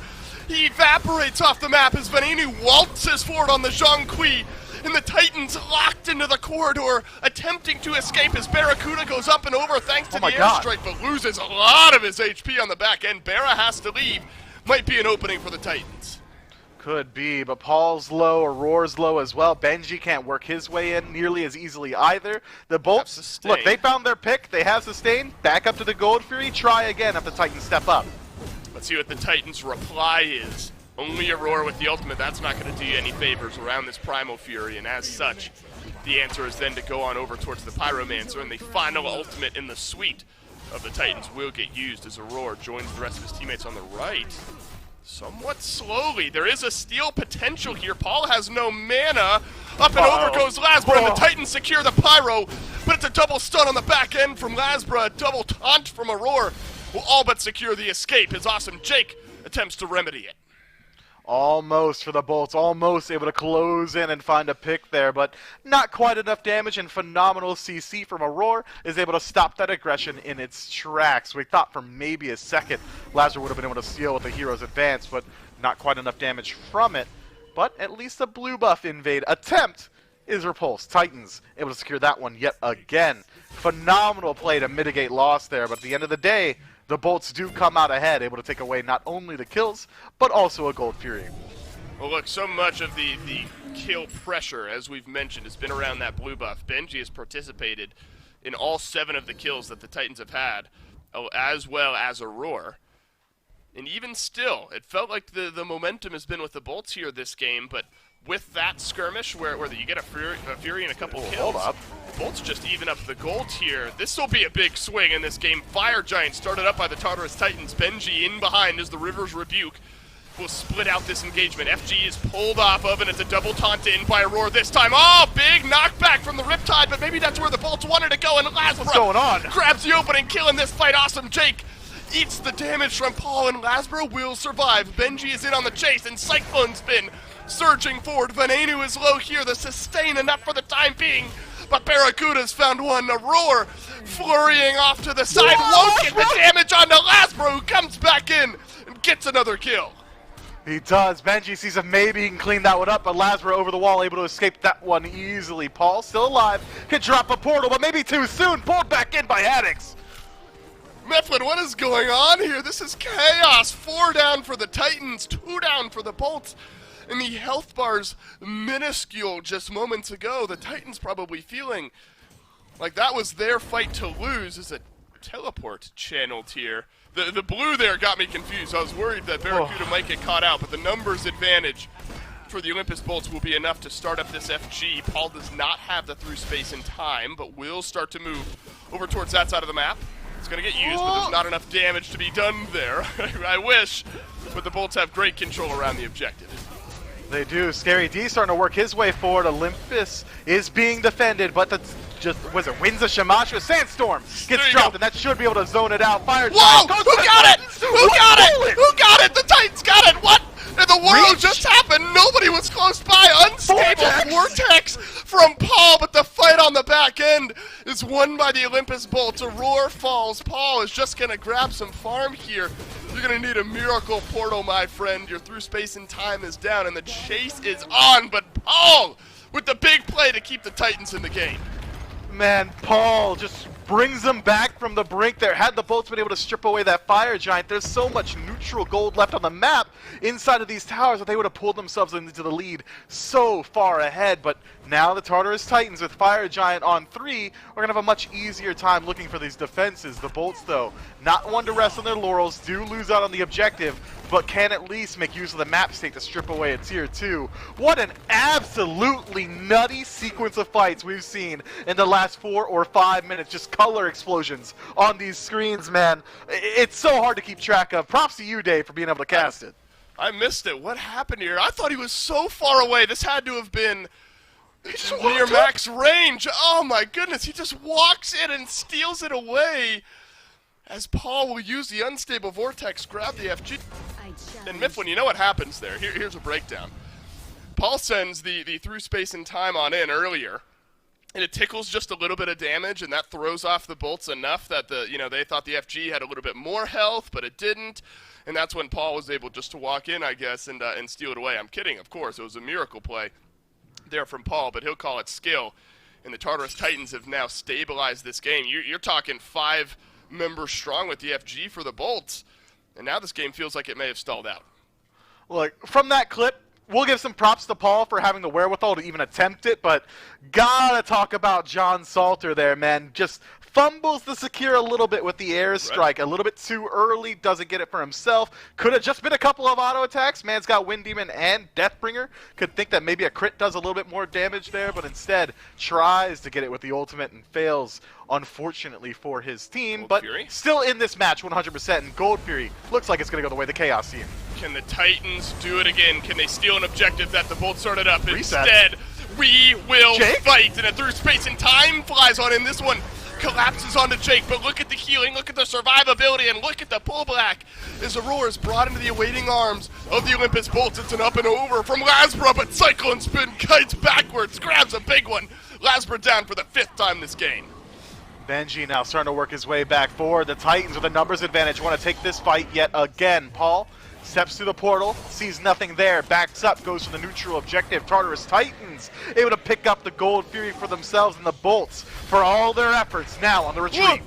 Oh, we are charging forward now, but the Bolt's able to disengage. Barracuda on the wrong side of the action here, and the Jingwei will survive, stay alive, head on back to base. Lasbra feels like been the sacrificial lamb here, Mifflin. Gilgamesh has tried to get into the fray, but the health bars maybe felt a little bit squishier than Lasbra had bargained for. He's gone in and effectively gotten deleted a couple of times. Yeah, but now he's picking up some defense later on in the build. Pridwin, Magi is getting picked up, no! but then getting picked up. Nice Aegis to avoid the Yanis, but it only prolongs the inevitable. Who wants a double taunt in now from Aurora on the left-hand side of the map here. Jake and Barra on the left, Haddix and Lasbra on the right. The Tartarus Titans still have FG on 3, and now they've got a numbers advantage. Paul, a little bit mana hungry here this game. Low on mana currently on this Giannis, and it looks like 1 kill is all we'll get in Venenu. On the Zhang Kui, look, you want to walk in as a Zhang Kui. Unfortunately, when you want to walk out instead, the escapability isn't quite there. It is not. Now, finally, this game is starting to get a little bit of separation. 25 minutes in, gold, 4,000 in favor of the Order side team. One Tier 2 tower standing between the Titans and the exposed birds of the Olympus Bolts. Fire Giant spawning in exactly 1 minute. You got to think that this next team fight is going to spell the end of this match one way or the other. Yep. Olympus Bolts have the ability to fight in, and now, as you highlighted, Lazarus picking up a little bit of tankiness, should be able to play that initiator role a little bit more confidently, but they need to make sure, the Bolts that is, that Ven is able and ready to get into these team fights with the rest of his team. He is the core of their damage, he is the consistency and the burn. That ultimate from this Zhang Kui is going to be the difference maker for the Bolts. Especially with where his build is currently. He's got the Soul Reaver, Spear of the Magus on the back end, so some extra penetration, percent damage there as well. And ticks over to level 20, so he'll be able to upgrade that starter. And there's been so much going on. We haven't really gotten a chance to look at gold since the first few moments of the game. With how the recent fights have gone, the objective confirms have gone, the Titans have pulled themselves 5,500 ahead, 12k in the XP department, which is a massive number, but starting to mean less and less, as effectively everyone in this game outside of the supports closing in on level 20. Still level 16, though, for Jake Mifflin. 017, great KDA on the Yamoja, but a lot of the XP has just been going elsewhere. It has been. I mean, once these towers start to clear out, if the Bolts are able to start clearing out these towers, maybe counting our chickens before they hatch here, that should be able to close up that XP gap. That's the majority of what the difference is between him and Aurora at this point. But this is going to be a very even team fight. Tartarus Titans do come in with a pretty distinct advantage, but I think the most important thing coming into this Fire Giant is who is able to establish the defensive positioning. If the Bolts are able to group up around Fire as 5 and force the Titans to approach them, that's where the advantage state is going to lie. The Titans, however, do have great initiation tools, namely just a Roar. This Confound ability is so strong. Yep. Oh, the portal sends Benji on through. Haddix will work his way away from the rest of this fight. Benji's going to back away as well. Pestilence picked up for the Cullen, and we will take a bit of a breather here, Mifflin. Oh, we need it. As this game ends up getting paused out. Yeah, look, Aggro calls this one on the desk, and usually we give the desk credit if they say, all the pressure is going to be on this buff or that buff, or here's how this matchup's going to go. He said, Dave is going to need a drink of water at some point this game, and the old water bottle is completely empty here as I've muted myself to drink. Well, you've taken over for me on a couple of occasions. 28 minutes in exactly at the time of this pause. 11 kills apiece exactly at the time of this pause. And 5 seconds away from Venenu's Aegis coming back. Miff, we're going to have a fully reinforced fight in the actives department. But which team has the defensive positioning? The Tartarus Titans currently have Fire Giant at their back. The Olympus Bolts were forced to retreat off of that portal from Paul, which means that the Titans are going to have a much easier time establishing Ward dominance, establishing Fire Giant dominance as well. It's all on whether or not the Bolts are going to fight themselves in. This is the instant replay of the moment that I think extended this game on out. FG goes on to 4 there. Look, it had to be Paul, right? The magician had to pull another rabbit out of the hat and keep his team in one of these games, and he absolutely did there. And that's transformed the face of this game. He almost felt a surge of energy for the Titans over the last couple of minutes after that one. Paul currently sits at 2-0-2 on this Giannis. So, out of 11 kills, he's affected 4 of them. Hasn't been massive in the kill participation department. But it's felt more tangible this game, hasn't it, the Giannis? It has been. He's been playing that facilitator role incredibly well. How many of these fights from the Titans have been going pretty well, and then they fall low, and then Paul just bails them out. Getaway driver Paul able to make sure that they're able to get out of these sticky situations relatively easily. I want to highlight how I think this next team fight's going to go. I'm assuming that we're going to see. All right. Maybe I don't. All right, hold on. I think production said we're coming back in, so I don't have to do it. Instead, let's talk about what's happening on the screen, Dave. Don't want to make myself look the fool here. Aurora stepping forward and creating the space. Fire Giant already pulled. We got actives on all 10 players. 20 actives ready to go here in this game. Ultimates all ready to go as well. Paul's got the enhanced red. Nobody else in the game with an enhanced buff at their back. Tartarus Titans start up the FG. It's slow, just poking and prodding, a little bit of damage here. Venenu and Lazber playing together on the left-hand side. It's been pinged out here. Remember, Lazber's been the one jumping in, but immediately getting deleted. So if you can separate out some of these fights effectively, maybe you'll find a little bit more efficiency out of this pick. Benji was the one who surged forward last time. This time it's Aurora, finds the taunt over onto Haddix, but it's an immediate pushback onto Aurora this time, and Benji trying to chase down another. A portal is there from Paul, but that'll just take away a little bit of damage from the Hercules. Tense moments here, Mifflin. Neither team wanting to completely engage. No, but one team has the that's a benefit big one. of sustain. Aurora, nice taunt, gets a lot of damage onto the bolts who are going to be forced to fall back here. Ben and Lazar isolated. Look, man, they got to group up. He still got Sunder. I don't know what happened to Jake's health bar there, but it is missing from this fight. The Umoja has to leave it. Here come the Titans into the backline of the Olympus Bolts. Jake and Haddix half HP on the right. A big portal from Paul. Rip. Shotgun blast of damage. And Jake is in the dirt.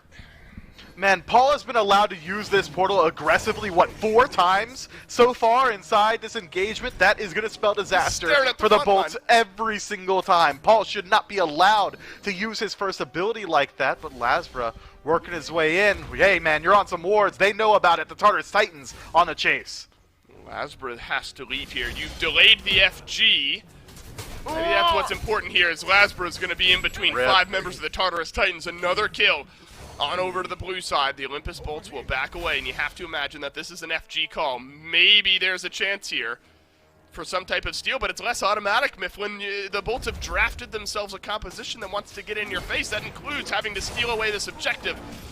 Unless it's an excavate from Haddix around the corner. Maybe Barracuda with a wind gust will get it done, but instead he gets taunted on through, uses the beads to stay alive. But it's an airstrike up and over. Barracuda wants more. He's opened up the door for Venenu to weave around the right-hand side, and now Aurora plugging away the damage through space, and time won't confirm it. But Scary D sure will, and it's a double kill from the Osiris. Ven falls down, no ultimate available to him inside that fight, and Zhongqi does not look good without that 4th ability available to them, but they keep the Fire Giant standing due to the Olympus Bolts. Now the front lines, Haddix and Jake rejoin the engagement. Lazra spawning in 2 seconds. The efforts of Ven and Barracuda may have prolonged this Fire Giant fight. If now the tanks on the side of the Bolts can buy another 30 or so seconds, this fight is going to reset completely back to neutral. You have to look towards the actives then in that case. If you're even in the numbers, where do the actives lie? It is Beads and Aegis down for Barracuda. The Jingwei will be at a higher level of threat on that back line there. Awesome Jake will use the Riptide to stay alive, but Scary D sticking to him. And this fight will kind of fizzle out as Lasber is in on the back side here. Barracuda 3 seconds away, Venenu 5. The Tartarus Titans may be looking for one more pick to kind of stagger out this fight a little bit further. If you found one then, it would have been another 45 or so seconds back onto the respawn. But the Fire Giants started back up by the Tartarus Titans here. Enhanced now, 31.5 minutes into this game. Awesome Jake sends down some portals, ushers Haddix on into the fray. It's half HP on the Fire Giant now as Cyclone Spin whittles down the health bar over onto the right. The Titans playing this one slow will disengage. Yeah, they have to reset it. The Bolts have essentially just gotten back in numbers, all 5 ready to take this fight. So the Titans intelligently decide to reset this one. They're going to have to win the neutral fight yet again if they want another opportunity. And Jake, you're so far forward!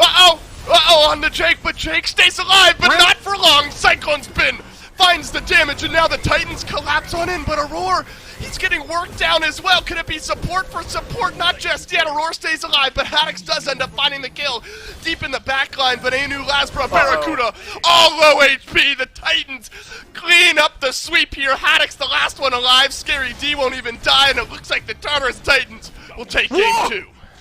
Cyclone spin falls. hi-rez able to take out the ADC. Wait, they don't have I'm not Cyclone, sure no! that they could look for the end here. Scary No! so low HP. This is going to be very slow DPS. 20 seconds left on Jake. 20.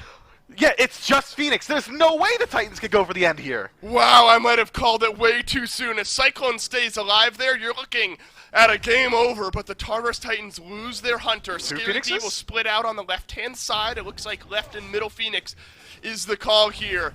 And the Olympus Bolts will stay alive in this game as Awesome Jake is back on the respawn. Scary D is low. Might be able to get 2 Phoenixes, but Awesome Jake surging back out of the fountain still doesn't have the River's Rebuke. Titan being worked down by a couple of minions here. Paul is stunned, and it looks like maybe the left side Phoenix will survive. Aurora has to use the ultimate to re-engage on this fight, and Jake has done enough. Well played to Jake to stop that left side Phoenix from going down. That is the most important Phoenix that the Tartarus Titans are going to look for. Now it's just the center that the Bolts got to worry about. Fireman and ways working their way forward, but that's 2 team fights in a row that have been convincingly won by the Tartarus Titans, and now with 1 Phoenix down and the left side weakened, it should be even easier for them to take yet again another team fight. Fire Giant remains standing through 4 skirmishes around it. 34 minutes in, it is enhanced, and you got to think, I said it earlier, whoever gets this Fire Giant is likely going to get the game as well. Well, this time Barracuda will have his relics. Venenu will not have his relics if this fight happens in the next 45 seconds. The Tartarus Titans have been slow on the pull and then turn to engage, and they'll reset the Fire Giant. That's happened a couple of times, and it looked like what might happen again here. As Awesome Jake first on through, still level 18, 34 minutes into this game, but the Emojas found the CC consistently, and that's what Jake has been looking for. Aurora still 1 level shy, so both supports have been able to upgrade their starters. Pyromancer's here. That'd feel like a bit of a consolation prize. Not much fighting to be done over that objective, you imagine.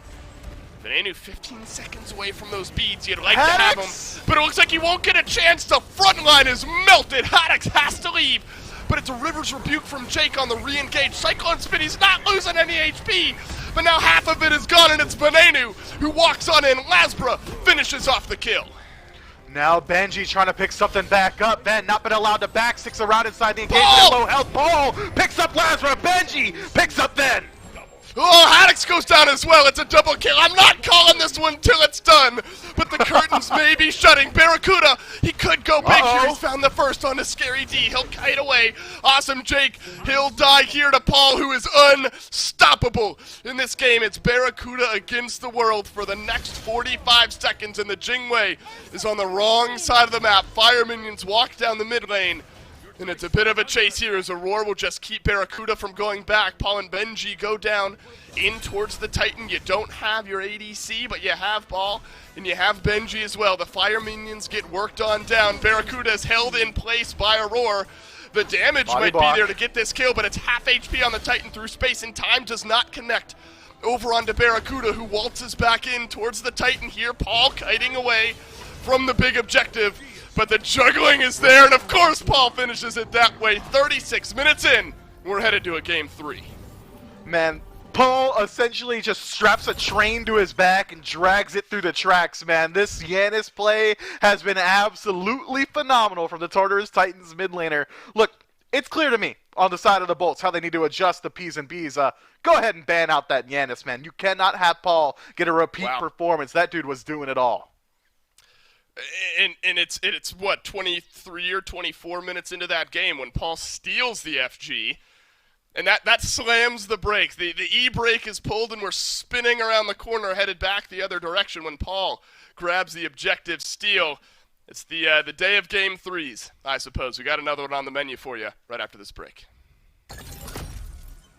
Hey there, SMITE fans. Aggro here. Look, every single year, the SPL just keeps getting better. Season 7 was incredible. And in Season 8, I'm sure our players are going to take their game to the next level. But in order to do that, they're going to need the best gear they can get their hands on. And that's why I'm so excited to announce that the title sponsor for Season 8 of the SPL is Alienware. Yeah, that Alienware. Our players are getting the best of the best in computer gaming. These Alienware Aurora Ryzen Edition PC setups are insane. Not only will these be the PCs that the players will compete on once we are in studio, but Alienware is also providing one for each player at their home setup to make sure their practice is as good as possible. Now let's get down to brass tacks. The specs on these Alienware Aurora Ryzen Edition desktops are amazing. An AMD Ryzen 9 16-core processor.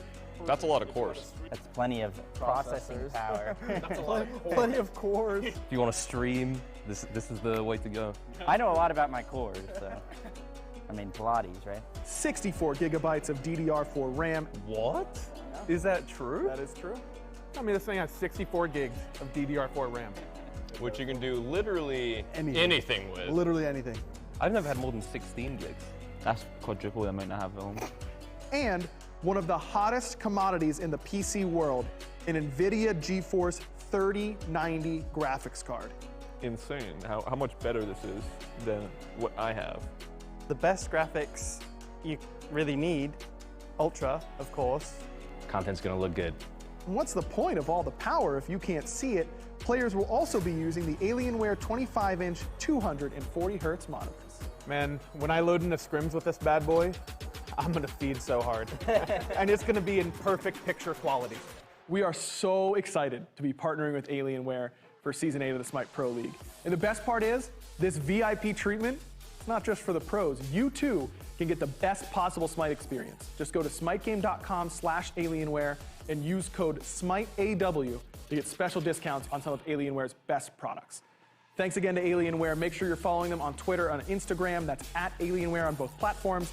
And you can join their community at alienwarearena.com. And you're telling me an alien wore this?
Welcome back to the SMITE Pro League, powered by Alienware. Aggro and Gormize are here to break down what just happened in game number 2 and set you up for game number 3, as the Tartarus Titans have found a way to battle back and beat the Olympus Bolts.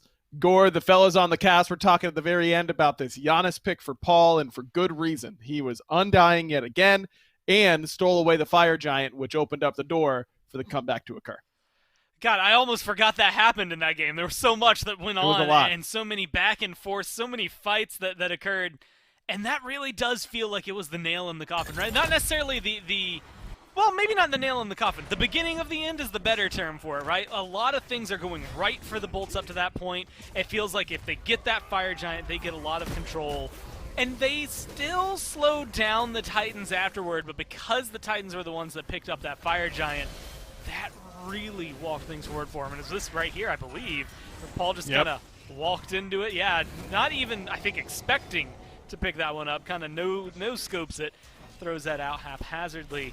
And it just creates a small window of opportunity for them. The fights continue going back and forth after that point, but they start going a little more in favor of the Titans as time goes on. Maybe it's a 3-for-2, maybe all of a sudden it's a 3-for-1, and things like that. They start picking up a couple of more kills. A couple of times they would have straight up won the game, but unfortunately for them, Cyclone had gotten taken down. I think it was Haddix, and just like a moment after this, ends up killing Cyclone, and that really does put it down from stopping at 32 minutes. Yeah, Haddix played so well in this game, man. He got the solo kill onto Benji in lane and just continued to dominate in these team fights, but it just ended up being too difficult for this front line of the Bolts to stay up and healthy. And that's with Cyclone Spin not going that crit-style build. It was that tank-shredding front line. It normally takes a little bit of time to build up that damage, but seemed to work all the same. 30,000 for him, tops the player damage charts. Really interested to see how these teams adjust to that, because there's so much that was maybe question marks throughout there. I mean, maybe some build options that comes down, the Zhang Kui coming through, no mobility, very difficult to survive on, you know, things like that. But Lasper's Gilgamesh looked really good.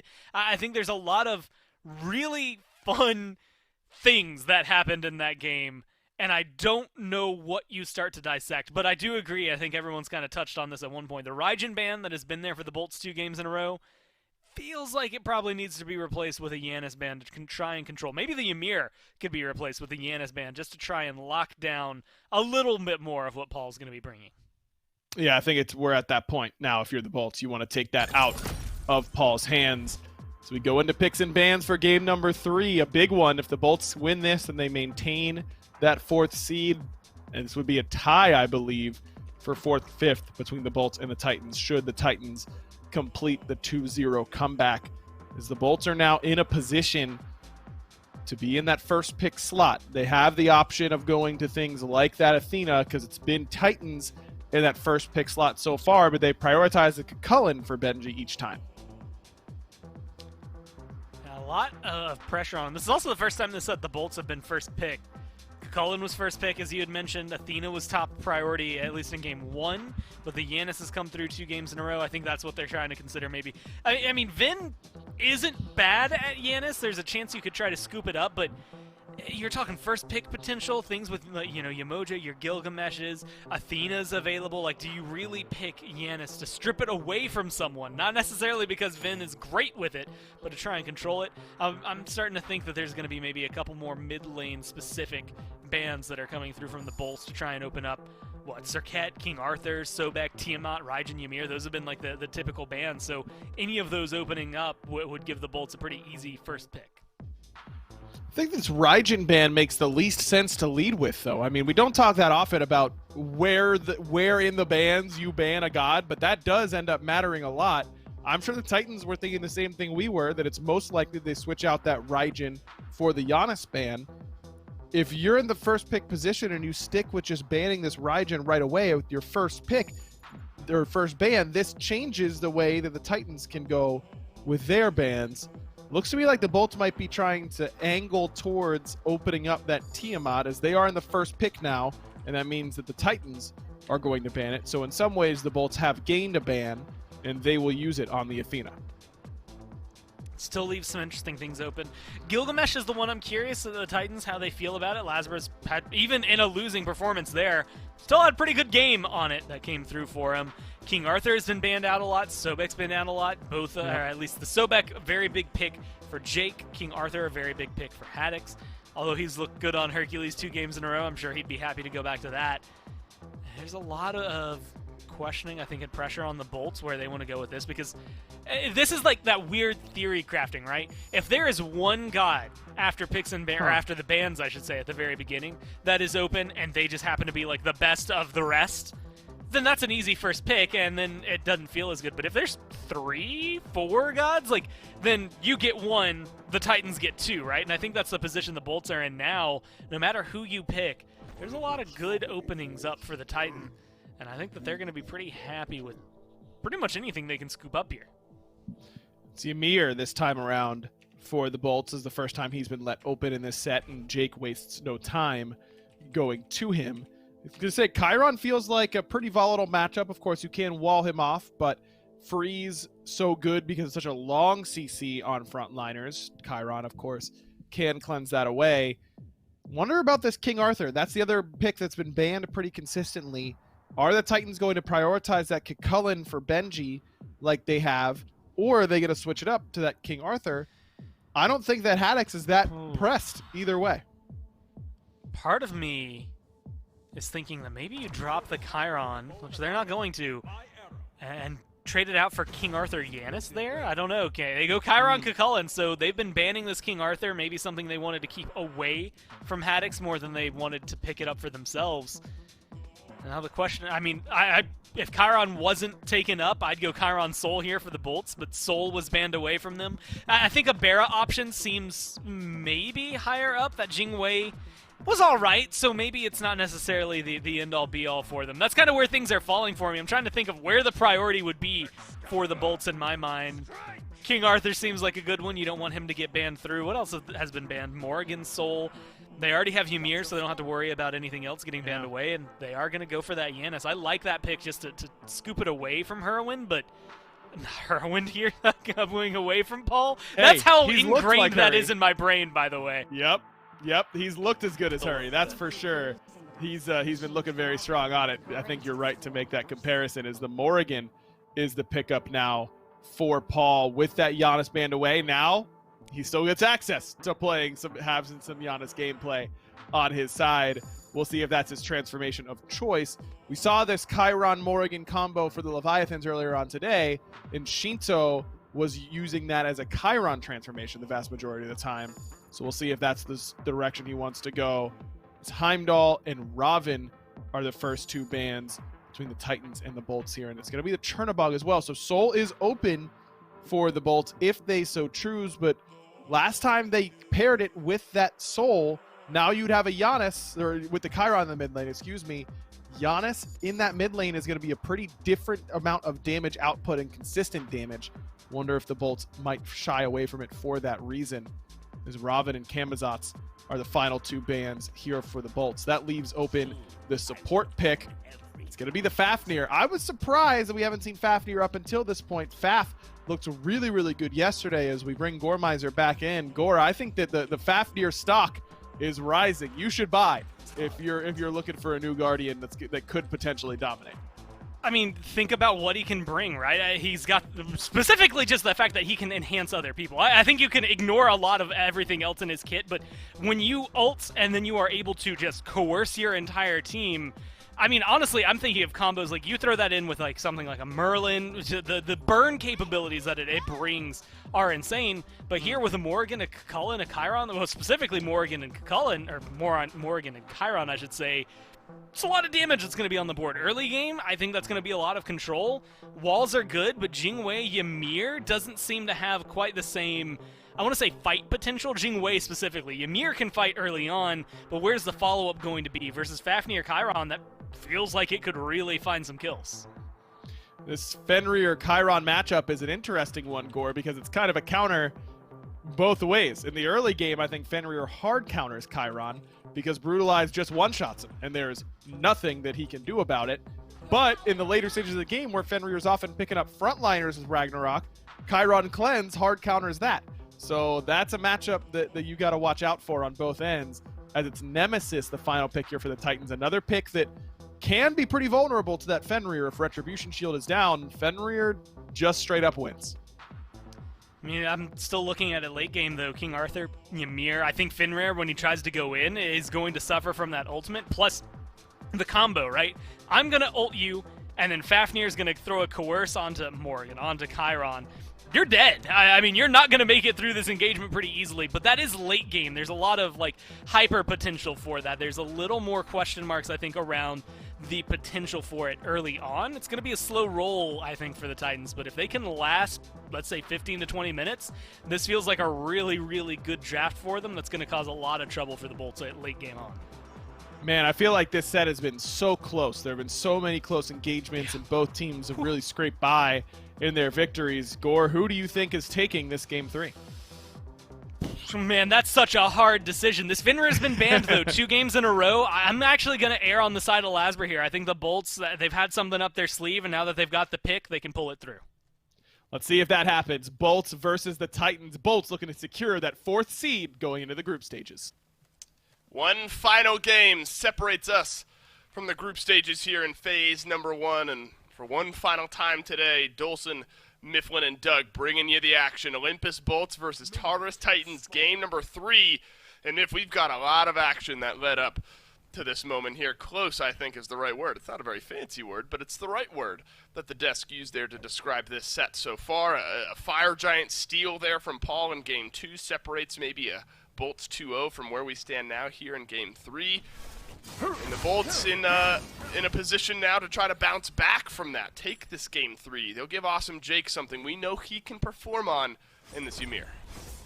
Yeah, back to the signature picks. Barracuda is on his Jingwei again. Ben takes away the Yana, so should be able to at least mitigate some of that global presence that we're seeing from the Tartarus Titans back in game 2.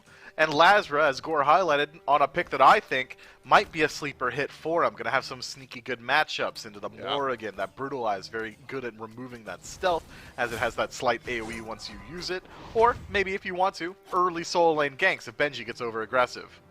Benji does have half of Haddock's HP missing, but half of Jake's HP is missing here as well. This is really when you start to maybe see some more of those engagements happening in duo. Once Awesome Jake has the ability to wall freeze, or level 3 maybe is where that becomes a little bit more prevalent. Already starting a bit of a journey here. A Brutalize from Lasbra connects in onto Paul, and it's Venenu on the Honest. This time that adds a little bit of damage with the Unstable Vortex, but Paul will live to fight another day. Wonder if Jake had wall available to him there. Pops the Heavenly Sprint to try and close gap, but no way he gets Glacial Strike wall, right? So maybe it's just the freeze as well. Interesting that he's elected to pop that relic. All the damage output that could have landed does land, and Paul makes it out of there just a-okay. But early aggression from the Olympus Bolts to try and mitigate the win condition from game 2 on the side of Tartarus Titans. Paul clearly under pressure. When you noted that Awesome Jake had picked up the sprint here, Mifflin, does that change much in this laning phase for you? I mean, most of the gap closing happens if you see a blink on the Ymir early on here in this lane, or is that more focused around team fighting later on? It doesn't change the lane too awfully much because Cyclone Spin doesn't have a traditional leap, so the wall should be able to act as that gap close regardless. It will help out a lot in those 3v3s or those early team fights, that additional mobility to deal with Scary D's slows or Cyclone Spin slows. Even Fafnir's got slows as well, so maybe that's why Jake keeps his eyes towards the Heavenly Sprint. You think the Titans are worried about CC here? All 5 members have picked up beads to start off this game. A Ragnarok, a Portal, a Freeze, those 3 enough in that 3v3. It will be enough for a kill, maybe in an early 3v3 here. Roar walks in, attempts to steal away the purple buff, but Barracuda will keep it alive this time. We saw so much emphasis in the duo lane, didn't we, in game number 1, and then it was all basically on the right-hand side of the map, thanks to Scary D there in game number 2. Anything stand out to you here, Mifflin? Do you expect to see this pressure flowing anywhere on this map? We might see the pressure go all the way across the board and maybe find itself in the mid here in Game 3 because Awesome Jake on the Amir should be able to find some decent gank attempts on Paul in mid. Once he's able to rotate out and shift it to that 3v3, the core fight is very strong in favor of the Bolts, whereas the Titans, I think, are going to play a much slower paced game. Scary D scales well, Fafnir scales well as well, so it's really up to them on how they want to approach the early. Well, what happened here? Barracuda is in red HP, has to sidestep Cyclone Spin. One last chance, and he gets it. First blood over to Cyclone Spin. Barracuda, guess, got engaged on there. Aurora fist pump in the air, feeling good about the way that the dual lane has started here for the Tartarus Titans. And Barracuda had used his beads just a moment ago, so a hammer at some point had to have connected there, and Barracuda eats way too much damage. Man, and then that's all because of the benevolent start from Aurora. Gives his teammate that additional experience, so Cyclone Spin is able to tick over to level 5 and finish off that kill. Just a great start for the Tartarus Titans duo lane. But what are they going to do with this lead? How are they going to play around it? Are they going to look at this purple buff on the invade? Seems like it. Cyclone Spin rushing those boots, going to have a huge power spike here. Aurora does not have beads. Cyclone Spin does have beads, so Lasber would have had to have picked his target very accurately there. And he'll instead go on back to base. We'll see what happened here. Barracuda just tries to dash away, and it was the hammer that connected from Aurora that just secured the last bit of damage there. And then Cyclone Spin realizes he's just shy of level 5. I don't think, well, Barracuda, I mean, in his mind and in my mind, I'm thinking, all right, Cyclone Spin's level 4. He turns around, farms up the last bit of XP on that wave, and ticks on over to level 5, so timing important there for Cyclone Spin, and it works out. That was where the thinnest of margins to make sure he was able to get that kill. Ticks over to 5 off 1 minion. Benevolence gives him that slight edge, and then finally able to secure first blood for his team, and already a very sizable gold lead. I didn't realize how large it was already. 1,500 in favor of the Tartarus Titans, who've been controlling the mid camps as well as first blood. I mean, 5 minutes in, that is a lot. Oh man, that is just way too much onto Jake. No way he survives there. And the Titans just walk forward, and Venenu has to watch from his tower line as his support falls from the onslaught of the Titans there. That shows you why Nemesis still feels good here for Scary D. That prot shred over onto Awesome Jake allowed the rest of the damage to flow through.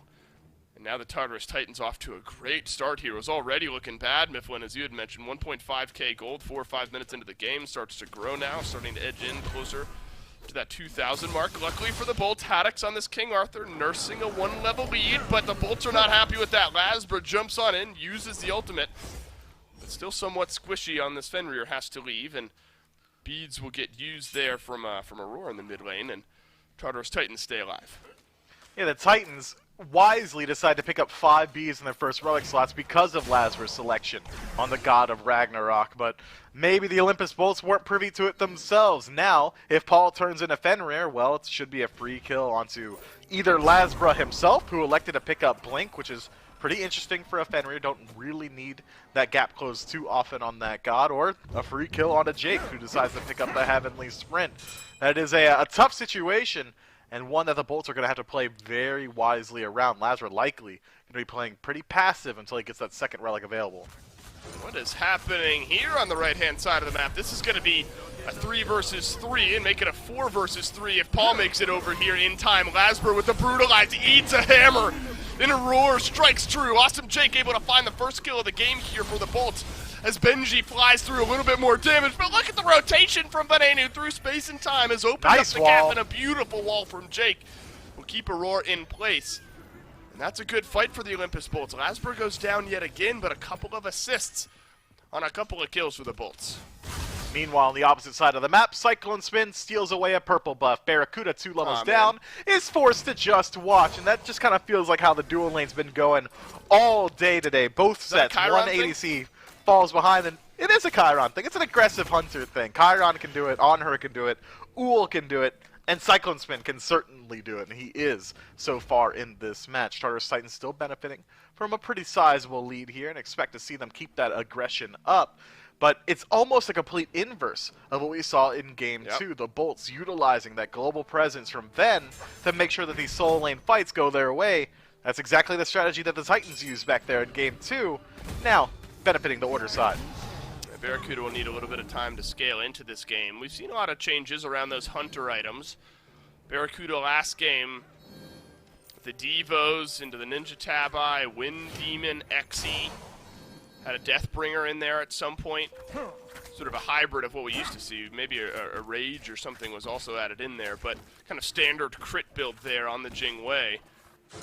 Unfortunately, wasn't really in a position to do all that much, but we also saw more of a what was it, Aussie Kidden size Executioner build here recently. So we've seen some variety Mifflin springing out, and that was maybe the first look that at least I'm remembering at somewhat of a crit build here. And Barracuda in Game 2 couldn't supply enough damage to force his team back in some of those fights.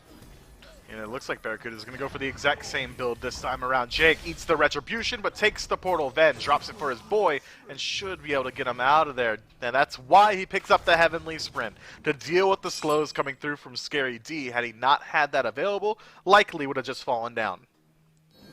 Would have, but the Tartarus Titans still on the front foot here.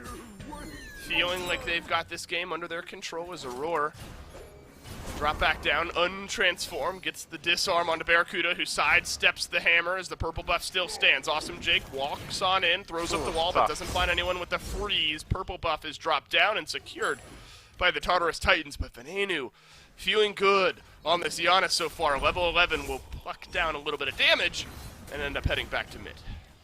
Aurora eats the slow, but has the jump and is able to get out of there pretty easily. Purple buff invaded yet again by the Tartarus Titans. They have been controlling this camp incredibly well. Cyclone Stint still benefiting from a 2-level lead, and I don't see that changing anytime soon as long as he's able to maintain control of these Order side buffs. We need someone from the bolts to rotate over. Ven makes an attempt, but a jungler's presence, if Laz was able to make his way over, could spell the difference for the Olympus bolts. But so far, the Tartarus Titans have essentially got to choose everywhere on the map where fights have started. They've been the originators of all the aggression, and they're benefiting from that. And so now the Olympus bolts, still, they're kind of cauterizing those wounds. You have to feel like here. Venenu's put on a good performance so far on this Giannis. Has helped the Olympus bolts stay in this game. Greater Scorpion looked at here by Cyclone Spin and Aurora will get secured by the duo lane. Still a 2-level lead for Cyclone Spin, but an immediate answer from the bolts here. This is definitely the better target to have over that Greater Scorpion if the bolts are able to secure it. Scary D will not attempt the steal, and the bolts will grab an objective. Closes up that gold gap. Mifflin was about 1,500, now down to 700 or 800. Which is essentially negligible at this point of the game. Now 500 off a one-wave. Experience, the much more important statistic, only about 20 separating these two teams. This next team fight is going to be the difference maker, the first split between these two squads, and it seems like Jake, when he's playing this Ymir, loves to be the one getting aggressive. Seems like he wants to step forward, but nobody around means that the bolts are just going to go ahead and let these oracles fall down. Tartarus Titans establish vision advantage around the gold. Benji takes a little bit of damage as the solo lane's been quiet, and that's benefited Haddix here, who has a 1, maybe a 1.5 level lead over what Benji has. It's another purple buff invade. It looks like successful. Dropped down by the Titans there. Barracuda just hang out over on this side of the wall. Though maybe Barracuda dropped it, and that's why you see Aurora walking in. No, and Aurora will pick up the purple buff. So it is successful there for the Tartarus Titans. And Barracuda kept on the back foot. So on one side of the map, Haddix has himself a bit of a lead here, Mifflin. But on the other side of the map, Cyclone Spin has doubled that lead. Awesome Jake's in some trouble. Great wall. If Scary D was able to get in, drop that ult, get the slow, Jake would have been in trouble. He would have been. Has to be so worried about this ultimate from Paul. Again, if he turns into the Fenrir, Jake really doesn't have any way to deal with it aside from the CC immunity inside the Shards of Ice, which is pretty hard to time up against the Fenrir. The Unchained into Ragnarok combo is essentially true. So Jake can have to play very intelligently until he gets that second relic available. And by that time, might be tanky enough that he doesn't have to go for it. Well, this time it does happen to Awesome Jake, and he will melt it down, and Cyclone Spin picks up his second kill of the game. And that'll give this Chiron just a bit more of a lead over Barracuda. Still stands at 2 levels. Immediately over to the Gold Fury. Haddix is going to bring his 1-level lead over to the left-hand side of the map. Benji is here as well. As the Gold Fury gets started up, Venenu could be in range through space and time if the ultimate were still up. It is not, so you're going to have to get it done with one of your other ranged abilities. Barracuda half HP already. Gold Fury is reset now. Haddix will knock up Benji, and Benji Salmon leaps back in. The chase is on for the King Arthur.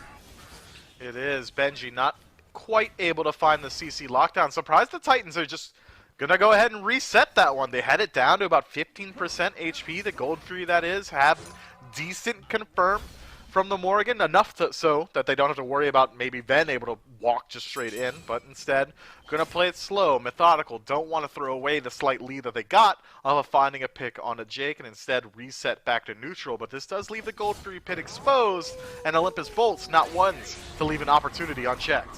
That's right, the Bolts will start up this Gold Fury here. Titans close by, beautiful wall by Jake to keep Scary D in range, and he is deleted as Lasbra picks up the kill. It's a great through space and time from Venenu to set up for this fight here. Cyclone Spin sends some shots weaving through. Barracuda dashes away, Aurora attempting to escape, but he won't get far as Haddix chases down one more, kills, dead even at 4.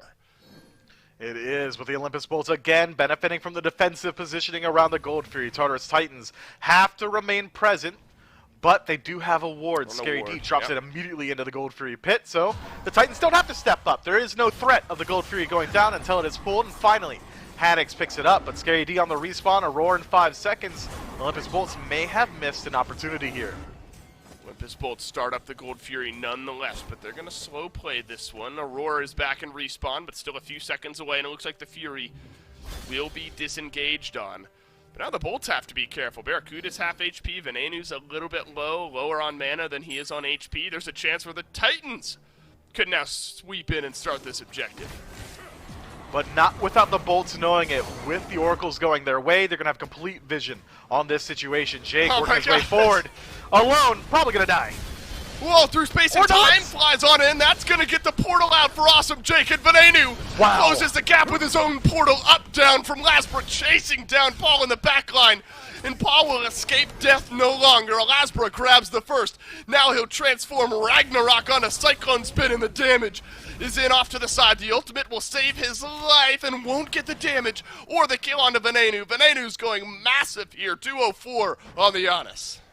And Jake, still on the chase, says, all right, Scary, you've got me killed plenty of times. Now it's time for me to pay it forward. You're not going to step up to the Gold Fury. Jake making sure no one able to get in there. And the Bolts, back-to-back, just Gold Fury dance wins. Finally nets them the objective itself. Finally gets them a gold lead. Now 2,000 in favor of the Order side team. And Pyromancer's still available. Wouldn't be overly surprised if we see them trying to work their way over there as well.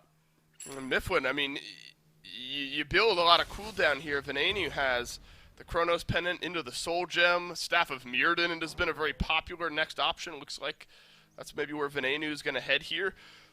You worry sometimes maybe you're sacrificing burst damage with extra cooldown there, and not a lot of pen early on in the build, but that hasn't really been the case, has it? Venenu has had those abilities up constantly enough to find enough damage in these fights to be just behind the solo laners.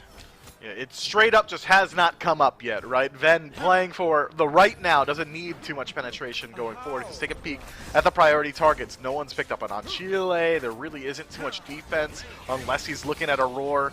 And he really isn't going to be looking at Aurora, so Ven going to have just enough damage from this build. And now the Olympus Bolts trying to pick up the Pyromancer. The only one in range to defend right now is Aurora as Benji heads on back to lane.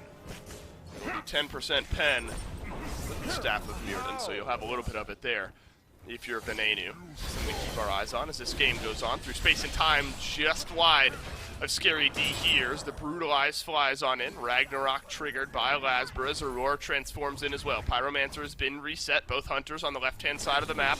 Barracuda can rotate over should he need to, thanks to the passive out of the base. Haddix brawling with 3 members of the Tartarus Titans in the backline, but look at Venenu and look at the damage he's been able to weave out in this fight. Double stun on in from Lasbra, but he's been left alone. And Aurora turns around the damage and jumps right back in. Awesome Jake attempting to escape here, and the big roar from Benji sets up another kill. And he can keep on going forward. Might be able to catch Van. Root does not come out in time. Portal gets him out. Haddix now controlling space around the Tartarus Titans. Barracuda alone but alive and doesn't have the damage just yet. He'll dash over off to the side as the Aggro swapping has been there for the Olympus Bolts, but it's a 2 for none. Tartarus Titans somewhat low here, so no objective just yet. These fights have been on a knife edge. They really have been. And that one, the Bolts step a little bit too far forward, and the Titans are able to resurge their way back in there, make sure they're able to re-engage the fight and get something back. But again, this has been the objective style of the Bolts. So every single time there's a slight opportunity, better believe Barracuda is going to be looking at the neutrals. We are near dead even here in this game. The gold will widen just a little bit with that one. 1,000 gold lead now for the Olympus Bolts. The Tartarus Titans had the lead, but then spikes up, spikes back down. Apparently 1,500 gold is the mark you don't want to hit here in this game because you're going to lose it immediately after. So the Bolts 500 gold away for maybe being in that dangerous territory throughout all of this, Mifflin. The Barracuda has closed that gap a little bit, was a 2-level lead, makes it up to a 1 now. But Venenu's done such a good job on this Giannis at controlling the space in some of these fights. Giannis remains a top priority mid pick for the mid laners that can play him. And well, Ven's amongst that list as is. Well, I'd say just about every mid laner in the SPL right now has got a Giannis inside the back pocket. That utility that he affords the team is just so versatile. I mean, even earlier around that Gold Fury dance, I mean, I called it. I thought Jake was dead. Nah, never mind. Just going to ride the Giannis highway out there into safety, and it's going to happen time and time again before the Titan falls this match. Lasbro looking for an engage onto Aurora, who has to use the beads, but Jake lurking in the background through space and time, finds its mark, and then there's extra damage there as well. Aurora will leap away, but a great wall from Awesome Jake keeps Aurora right where he is, and Barracuda confirms this kill. Over on the right-hand side, though, Paul, Benji, they're pushing in the Tier 2 tower. Over on right, that'll give the Bolts a numbers advantage here on left, but back to base for 3 out of 5 members. Looks like Tier 1 for maybe a Tier 2 here. And a kill.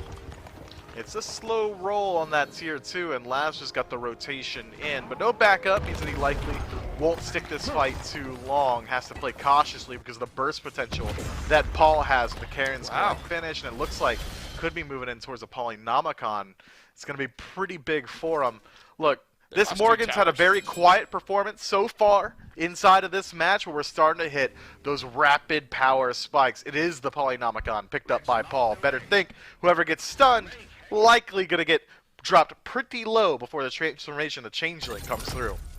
If you and I are going to get another chance to catch our breath here. 7-6 is the kills, 20 minutes and 45 seconds into this game. It looks like the Bolts get themselves a fantastic pick there onto Aurora. And then as far as the map goes, you got Tartarus Titans. They push down a Tier 2 tower on the right, so now that Phoenix is open. There's a Tier 1 in mid. That goes down at the end of that trade. The Bolts are able to get the Tier 1 in left, but 2-for-1 tower trade. The Bolts get themselves an extra kill. The Titans at least able to play the map maybe a little bit better on the end of a pick onto Aurora. But both teams so far, Dave, have been playing incredibly slippery around these neutral objectives. Sure, if the Bolts find a pick or they find a win in a team fight, it's only ever just 1 kill, maybe 2. Can't quite get in towards the objectives itself. But the same can be said of the Titans. It really has been just a game of who is establishing dominance insofar as positioning around these objectives, and I think that's going to be what the conversation is going to revolve around once we start to look at this Fire Giant. Right now, the Bolts primed and a little bit more so ready for it, but the Titans still have some fight in them, and the game is not so far removed that one team is going to have enough advantage that they're going to feel good about going towards the Fire.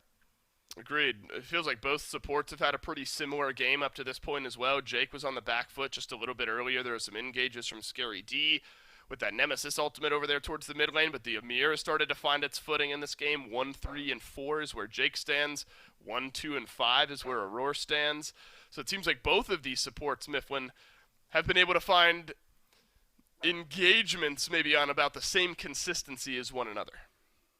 They have been. I mean, hard to cite either one of these supports right now. Jake does stumble a little bit in the early, but that's because he was the target of aggression in the early, the Nemesis. Almost every single retribution that came out in the first 13 or so minutes was on Jake, right? So it makes sense that he's going to fall down a couple of times, but Aurora has been doing a similarly great job on this Fafnir to create space. Every single time he transforms into a dragon, he's always making sure that the rest of his team is ready to follow up on his damage. But as the game goes on, this Fafnir is going to bring a little bit more so to his team around the objective burn, that underhanded tactics, the coerce, all going to help out his squad.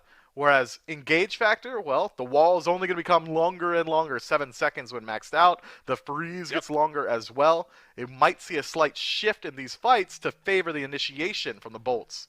Well, right back in we go. You're right, Mifflin. The wall feels obnoxiously long by the time the game is gone long enough.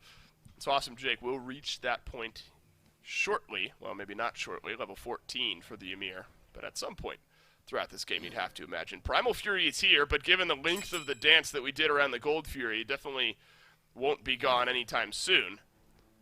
Well, that might just be relative, given on your perspective. Awesome. Jake will drop the word here. Roar walks in as well. And it looks like we will do it one more time. A dance around this objective as Haddix and Benji rotate on over, but will Aurora be present for the fight? He'll be present, but slightly lower on HP. Yeah, Roar steps a little bit too far forward, takes a lot of damage here, but Haddix does the exact same, takes a little bit more damage. Jake finds his way into the back, and a nice ult from downtown! Oh my god, no way! Vanane, whoever misses that one, Cyclone Spin gone before my eyes. It's a big knock-up from Benji onto the backline, but the Bolts, they've got the wind at their backs, and they surge on in as Benji will be ulted now by Haddix, attempting to escape, but he won't. Killing spree for Vanenu. The Giannis runs wild, and the Olympus Bolts find 2.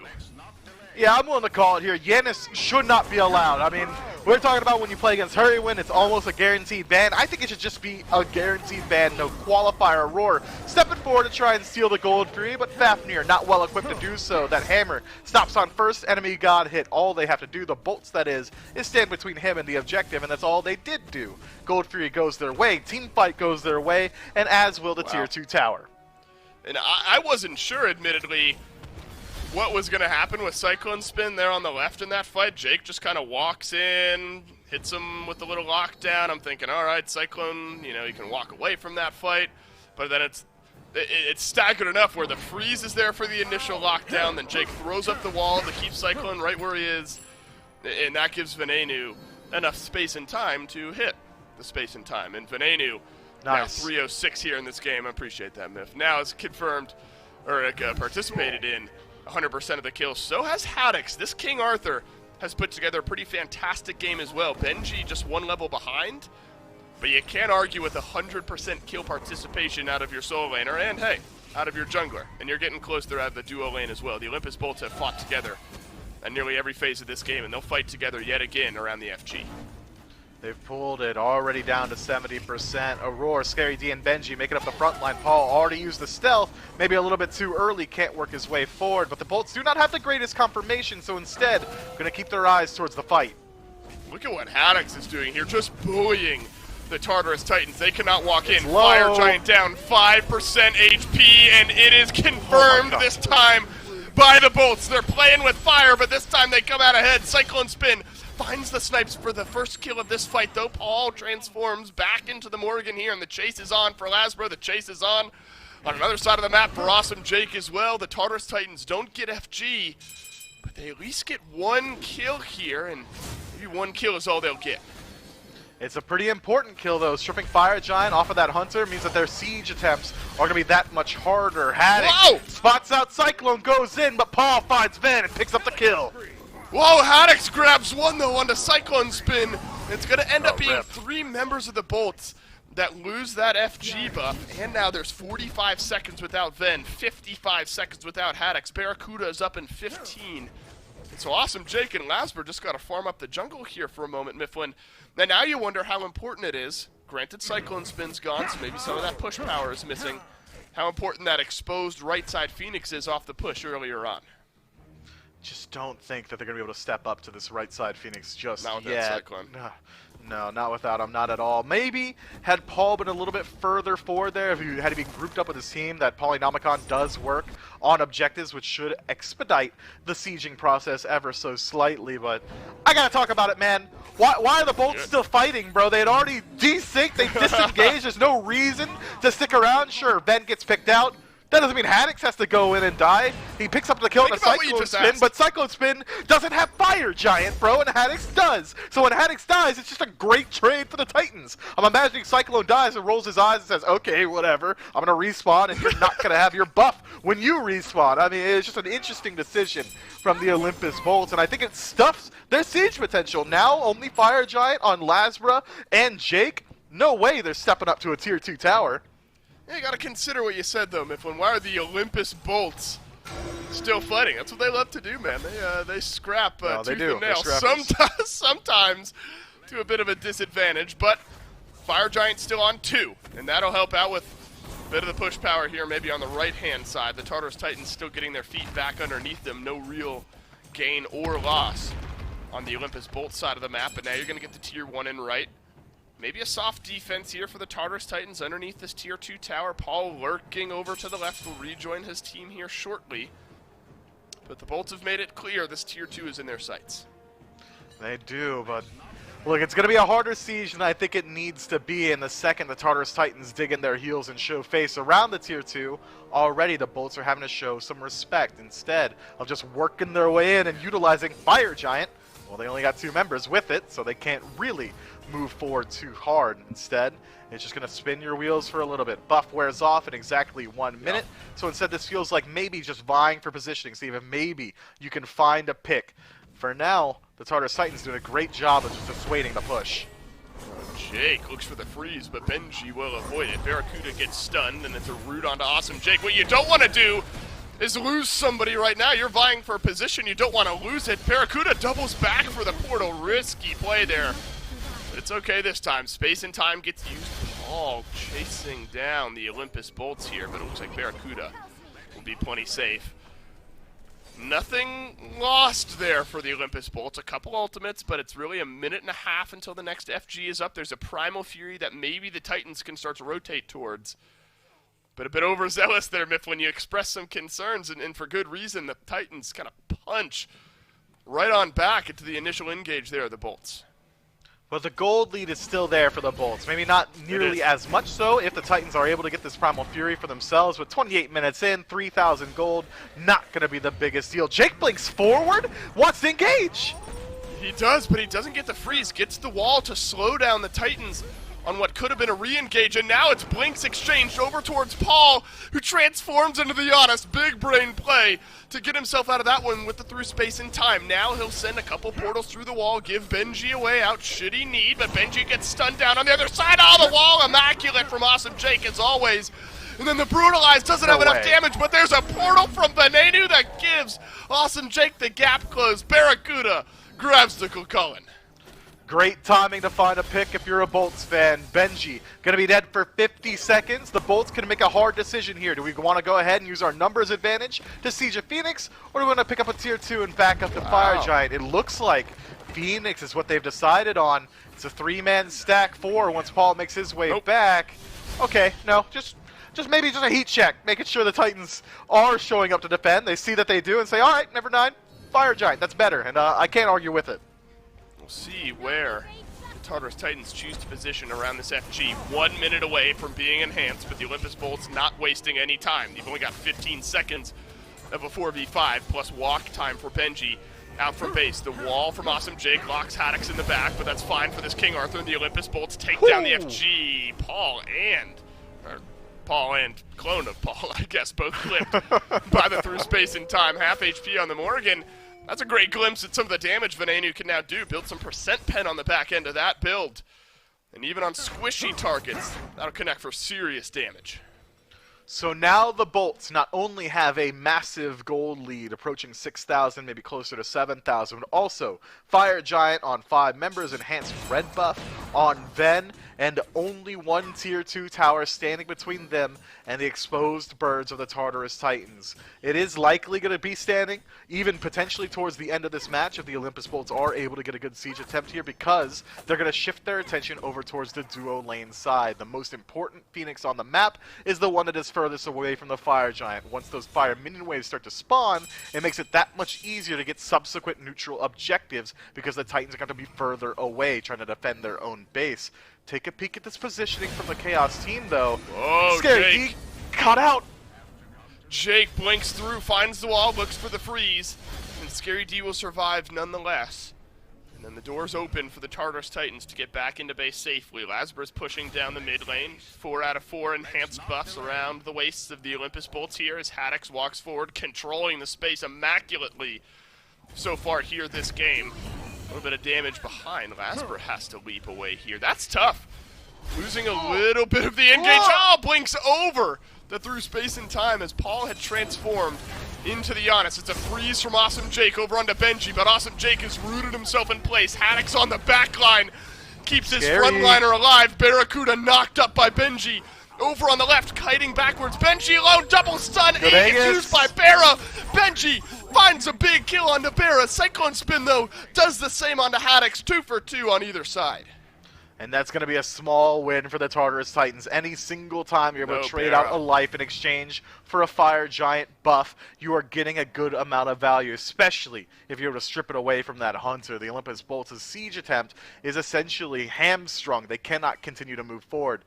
Paul, playing with fire, sees if maybe he can find a pick, but realizes that Jake is too tanky a target and disengages himself. The Bolts, they're going to have to do it again, man. I don't think there's much they could do with this Fire Giant. 30 seconds left on their ADC respawning. It takes about 15 seconds to walk all the way across the map. That means it's only going to be 45 seconds. I'm really getting the minutia here of effective siege attempt time. Might as well just get ready for the next Fire Giant.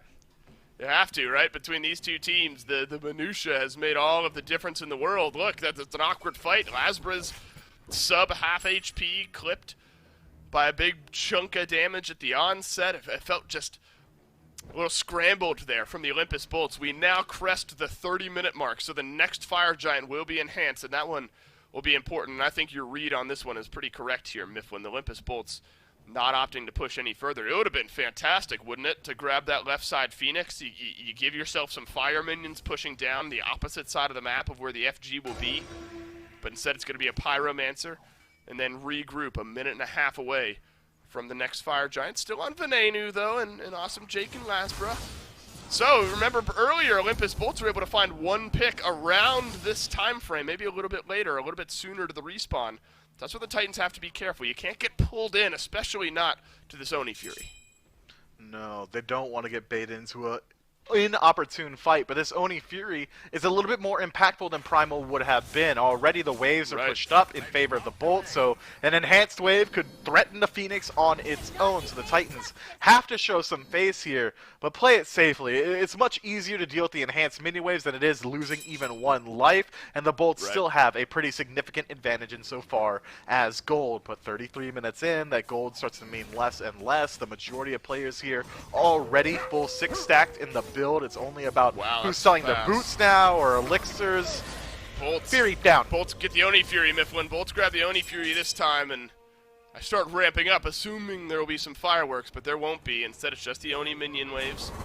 That'll respawn as the Olympus Bolts will secure the objectives. Titans really just sent Aurora in there to maybe try to find a steal with the hammer or something of the like, but won't happen. Slight push now for the Tartarus Titans in the left-hand side as we stand, but there's going to be an Oni minion wave that'll help maybe stabilize just a bit of that. There's the Fire Giant respawning now shortly. This is the big one. This is the one, Mifflin, that likely decides the fate of this game.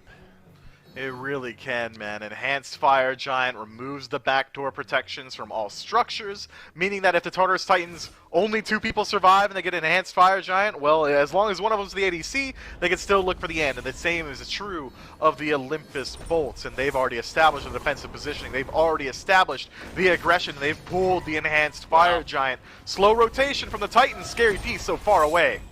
It's half HP on the FG now as the Olympus Bolts have started the big objective. Barracuda still swinging away. Aurora walks on forward. Fire Giant left now as Barracuda looks to join the fight. Awesome Jake, 10% HP through space and time. Connects onto Scary D. So now the Nemesis a bit low in this fight. Paul trying to escape, but Barracuda drops the missiles. Down goes Paul. It's a double kill for Bear. He's going big around this FG fight. Aurora now low as well as Cyclone Spin still full HP, but a beautiful wall from Awesome Jake secures the advantage for the Bolts. It does, and now Lazarus makes it out with, what, 5 HP. Awesome Jake does the exact same, all off of Barracuda's phenomenal play. Airstrike to make sure Paul falls, and then just does it to Scary D with auto attacks. Kind of nuts to think about 3 auto attacks all ringing true. All crits, by the way. Sold his boots earlier on. Has the dominance for a little bit additional penetration. Barracuda is absolutely swinging for the fences right now, and now he's going to be swinging towards the Fire Giant. That's right, and it's 20 seconds on the nearest respawn for the Tartarus Titans. Paul might have been able to transform into Giannis, send that out flying, but won't get the chance here, and the enhanced FG will go down, and it'll go towards the Olympus Bolts on all 5 members. Much cleaner around the big objective this time. It's the right side tier 2 tower that's being looked at here, Mifflin. No chance the Titans show any sort of face around this one. You're going to hope your Phoenix defense is feeling clean enough to keep the Bolts at bay. And with a non-standard mage, Phoenix defense is going to be a little bit harder to come by. Morgan is more so about killing gods than she is keeping waves out or securing location or creating space. So it's going to be pretty hard for the Titans to keep the minion waves out. But even this late into the game, anyway, is not nearly as important as just keeping god positions out. The enhanced Fire Giant, as we already highlighted, will strip away those backdoor protections. So it's all about how the Tartarus Titans elect to approach this team fight. If I had to guess, it's going to be an all-in. Expect Paul to try and stealth his way forward, deal some damage, and then immediately transform into someone who can survive a team fight, either Benji or Haddock, something along those lines, to stick around in his engagement while the rest of his squad continues to surge forward. If the Olympus Bolts want to, they can approach a Phoenix, kind of wait out that initiation from the Tartarus Titans. Right. If they survive it, work their way in, it's going to be that much easier. Well, if you're wondering why the Bolts have slow-played this one just a bit, they just now go back to spend up all of that extra gold. Elixir of Defense now consumed by Haddock. Barracuda upgrades his Aegis, grabs a power pot for himself. I think Lasbra grabbed a power pot there as well, so there's enough bonus advantage that's not on the item screen now that'll give the Olympus Bolts a little bit of extra favor. This is a smart play. Rotate over towards the left if there's some world where this Phoenix defense goes well for the Tartarus Titans. Maybe you can get down the left side bird at least for the Olympus Bolts, and that'll help make life a little bit easier should there be another FG left in this game. Wonder if you send someone towards mid. Lasbra kind of floating back and forth, but on this Fenrir could do some pushing of his own. A wall goes up. No freeze just yet, though, from Jake. Man, look at that Phoenix damage. 4 auto attacks, yeah, that's over 1,000 removed from the Phoenix already, and that's how easy it is to siege once you have the enhanced Fire Giant. And the siege composition that the Volts have here is incredibly strong, due in large part to Jake on this Ymir. All he has to do is drop a wall, create a little bit of space, and a couple of seconds time is all it's going to take out a bird. Lasbra blinks in, finds no one just yet, looking for a target, eats the ultimate from Scary D, and Lasbra will disengage from this fight. No one gobbled up by the Fenrir. Ultimate used, though, by Scary D. Both jungle ultimates off the map. All right, Lasbra blinked forward, went into Ragnarok, looked around, saw nobody, and walked out. I mean, great decision-making to leave once you realize you've kind of flubbed the ultimate, but a tough situation, and it's going to make the siege a little bit harder here. Benji as looking for a transform, immediately uses the beads as Jake has found the stun, and Paul is gone. He was alone in the back line, opening kill as Cyclone Spin goes into his ultimate here just to buy a little extra time, and Venenu picks up a double kill. The Giannis has been doing it all game long, and he's got a double to seal the fate of the Tartarus Titans. Poor Paul, man, doesn't even get the changeling up. Now it's all up to Scary D and Benji. Best of luck, boys. Plenty of crits, and it's 3 for Ven, 1 for Bera, and 2 wins for the Olympus Bolts. One of them happening here in Game 3 in 39 minutes.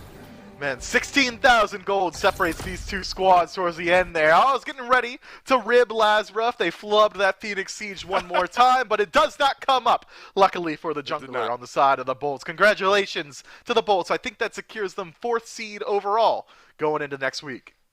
We were wondering how the standings would look. We'll get a look at that on the post-game desk. Good luck to me, I guess, in the draft show, explaining all the tiebreaker scenarios that got us to the points of our standings. This one's pretty indicative, I think, of the state of the SPL right now and how competitive all these teams are. I think there might be 4 teams towards the top, close to 5-2 right now. I mean, there's so much grouping of all these teams. Even teams that aren't at 5-2, like the Scarabs, put up a fight. They beat the Dragons. They go up against the Leviathans today, take them to 3. There is chaos in the best way possible, Mifflin, happening here in Season 8 of the SPL. The Bolts will close out our regular round-robin portion of Phase 1 with a win over the Tartarus Titans. Miff and I will take a break, and the desk will break it down from there.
Welcome back, everyone, to the SMITE Pro League, brought to you by Alienware. And I'm not aggro this time. I'm Gormizer. I was over there a second ago. Mifflin, now you're here, and this is perfect. Who better to analyze that game than the guy who just watched that game? So this actually works out better for everybody.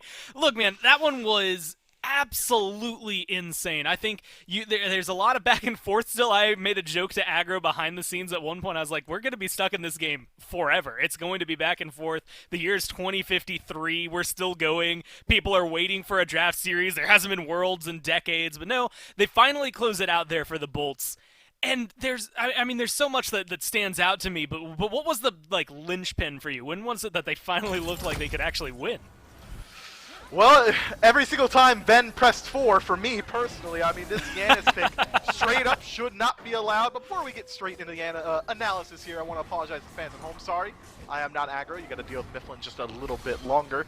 Look, if anything happens here, it's just that the Bolts get their comfort picks here in Game 3. It felt like the Titans have been doing a really good job of mitigating what the Bolts were looking for throughout the entirety of this set, but somehow in Game 3, Ven gets his Yanis, Jake gets his Ymir, and everything just starts to pan out.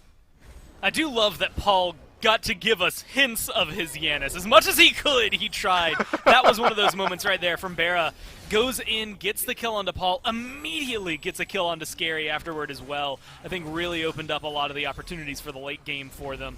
And towards the end, it got a lot easier. Lasber kind of created a lot of space for the Bolts there, blinks in, uses his ult. Everyone runs away from him, save for, I think, Aurora, who uses his ult to dodge out being picked up. And from there, it just felt like it was all going to go downhill. Very high kill count, 6-1, 13 there for Venenu, 5-3, and 11 picked up for Barracuda. It feels really solid, I think, if you're a Bolts fan. And they gave us some really good games in the process. The Titans, Mifflin, at least in my eyes, don't seem that far out of it. I mean, that was very competitive from top to bottom. Yeah, the Titans have been looking very good week in, week out. Unfortunately, the Bolts were able to stop their kind of win streak coming into this week. But if anything, we got to make sure, if you're a Titans fan or if you're on the Titans and you're listening right now, make sure Paul is looking comfortable. Make sure Paul is able to get some of his priority picks, because when he's playing the Morgan, sometimes he can completely open up a match, and then sometimes he has a slightly quieter performance, only 12,000 damage from the Titans mid laner this time around, and then sometimes he locks in Zhongqi for some reason. Today it was Ven, not Paul. Earlier in the split, it was Paul. I like it when I see him on the Thoth, I like him on the Scylla, maybe even bring back the Hell, because that is a player that can absolutely change the match, absolutely change the face of a set, like he did in Game 2. Still, a team that's put a lot together there on the Titans. A team that's put things together maybe a little bit quicker, though, has been the Bolts. Look, we had 2 great games of Hercules into a great game of King Arthur. Who better to talk about than the guy that was zoning everyone away? We've got Haddock standing by for an interview. This looks fantastic here in this set, and he's standing by with me for the interview here. Haddox, first off, congratulations. What a way to end the round-robin portion of Phase 1 here for you guys. I want to jump off right where Gormizer left off there. You play Hercules a couple times here in this set. Specifically, with that pick, what makes him work so well? Why'd you like going to him here in this one? Well, they're batting Arthur every game pretty much when we're second pick, and Hirsch is pretty good at kick on. I was doing some solid CC as well.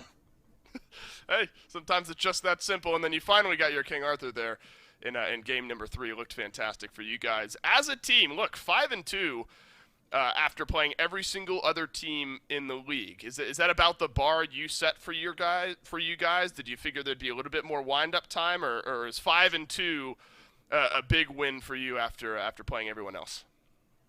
I mean, I think we're happy with it, but I think we expected to do better. Like our first game against the Leviathans, that was pretty rough. Sure. We had a close loss last set too, but we're overall happy with it for sure. You guys have definitely hit your stride. You've hit your stride as well as a solo laner. I looked it up after this game. You have the highest damage mitigated in the league, which might be the most important stat for some of the solo laners here in this one. So congrats on that one. And what does that mean? Not so much the stat, but what do you think that means for you as a player? You've taken to the SPL so quickly, thanks to the teammates, thanks to your own personal skill, or maybe a combination of all the above? I mean, the boys are always helping for sure, but I mean, I've just been playing competitive for a really long time, and frankly, I probably should have been SPL earlier. Fair enough. You're playing that way absolutely here so far this year. Kind of final thoughts from you. We're going into the group draft show after the SPL closes here today. Any teams in particular you do or don't want to face, or you'll take who you get and feel confident no matter what? I don't really mind who we play against. but I mean, it should be fun. That's right. It should be fun. When you're playing the way you guys are, you'll take your chances going into those matchups. Haddix, congrats again on the big win here today. We'll go back to the desk, though, to round out the day. Look, Mifflin, I'm just going to tell you, man, between Haddix and Julio, the two interviews, and quote-unquote rookies, I guess, coming through, right? They seem pretty confident in their capabilities here in the SBL, and the one thing I can say is they play to that confidence, right? I mean, it seems to be matching so far every word they say. At least they have the play to back it up, and we got some good games throughout that one. But it's interesting to see now where the Bolts are going to be, because, again, where things are looking forward, Mifflin, it's not the same old, same old. Like, I have a list I can tell you. Originally, I'd be talking about the Scarabs and the Valkyries next week. That was one of the original schedules. That's what we technically had and what the Bolts would be looking forward to after having to play things like the Leviathans and the Titans this week. It didn't work out that way. Things have been changed. It's all shifting underneath our feet. And what you're going to have to look at is what is going to be a bunch of groups and group plans. That's going to fill out the rest of this week as well as all of next week. Those groups, by the way, are going to be figured out after this one. So if you missed today, Leviathans beat the Scarabs 2-1. Was not as easy as some people thought it would be, and the Bolts won 2-1 there against the Titans. Also something that maybe was not as easy as some would think it would be and gave us a nice entertaining show. And goes to show, at least to me, Mifflin, that the group stage is going to be twice as interesting, if not more. Man, I'm so pumped for the group stage, Gore, and not because it's just going to be good Smite, which it will be. It's going to be high-stakes Smite, but I'm pumped because of the drama that I think is going to erupt from it, man. I mean, just imagine the BM, oh, you wanted to play against us? Why'd you want to play against us? Because it is the players, the top two seeded teams, going to choose each group. They choose the group that they don't have to play against. So it is going to be the Leviathans and the Dragons, going to pick both groups here. They're going to choose who the Leviathans play against, who the Dragons play against. It's just fun. It's like dodgeball. Who's going to be the last team picked? I don't know, man. And I'm pumped for it, dude. It's really interesting. If they'll go into this, look, the draft show, I'm going to tell you this a few times over the next couple of minutes, maybe only twice. We'll see how it works out. But the draft show is going to go into this way more in depth, and that is literally right after this. We're going to go to a break when this is done, and then they'll come back. Not yet. We're still going to be looking at the standings and a couple of other things before we do get to that point. But the biggest thing I'm trying to hammer home is like what Mifflin said. Your top two teams from this first half, let's call it, of this phase are going to choose their opponent's group. So you can say, man, you know what? The Dragons lost to the Scarabs. Maybe we throw them over into the Dragons group and see what happens, right? Things like that. It's going to be very fun. We're going to have the team captains on to really help hammer that one home. But the other thing that's going to be really interesting, Mifflin, at least to me, is that this is kind of a reinvigorated chance for some of these teams. Look, if you're looking at what the Valkyries, the Warriors right now are very low at the bottom, those teams, if it's just the top 6 that are going to playoffs, just don't get to make it, no matter what would happen. But this group stage kind of refreshes things. It takes everybody in at a clean slate. You are the top 3 from either group, so whichever teams are at the very bottom of their group, they get tossed out. The top 3 from each will then go into that bracket to be the Phase 1 playoffs. And to me, that reinvigorates things. That gives you a new drive. If I'm the Warriors, I'm upset that I didn't have a good first phase, but I'm looking hopeful over the next week and a half of play because it means a lot. It really does, man. Any single time that you get essentially a second pass at life here, a second chance to prove yourself within the league, it can only put a further fire under your butts, man. I mean, I am so absolutely excited. If you're the Scarabs here who've been struggling throughout the year, or if you're the Valkyries, all of a sudden you're given a second chance to prove yourself in the league and move on to the LAN phase. Keep your eyes on them. Better believe they're going to be coming out guns blazing. And at this point, I mean, because we were talking about it a little bit yesterday, like there were a lot of little like minutia details that were going to be able to come through that could potentially affect the standings, and this is something that's going to have to come through. The Dragons, because of the way the head-to-head shakes out and the plus-minus, which is the fact that the win-loss of the Dragons, the Bolts, the Kings is the same, but then the plus-minus, how many maps they've won versus how many maps they've lost, goes and favors the Kings and the Dragons. It goes back to head-to-head. The Dragons beat the Kings, therefore they are your second seed. That's how that comes out. There's a lot of fun math behind it that you can probably break down. The Leviathans won their set, so they are your first seed. They get Group A, Dragons get Group B, and the remaining teams, those last 6 that are sitting down there, are going to be the ones that they choose to go against, again, their opponent. So the Kings, the Bolts, the Warriors, the Scarabs, the Titans, the Valkyries. Now, again, this is where things get interesting to me. is the top 3 of each group are the ones that are going to be moving forward, and that, Mifflin, is what makes things a little more interesting. You had mentioned like which teams are going to get picked last. Are you trying to choose the hardest teams for your opponent? And I assume yes, because you want to make their life a living hell over the next week and a half, make it very hard for everybody in that to qualify, as well as potentially set yourself up for something maybe quote-unquote easier, depending on how these teams play.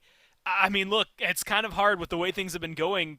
Who do you even draft? All of the teams have been beating everybody. I don't know where it's going to go. Either way, the draft show, all of those decisions, all of that fun, it's going to be coming up in just a few minutes. So make sure you stay tuned. We'll be back with the draft.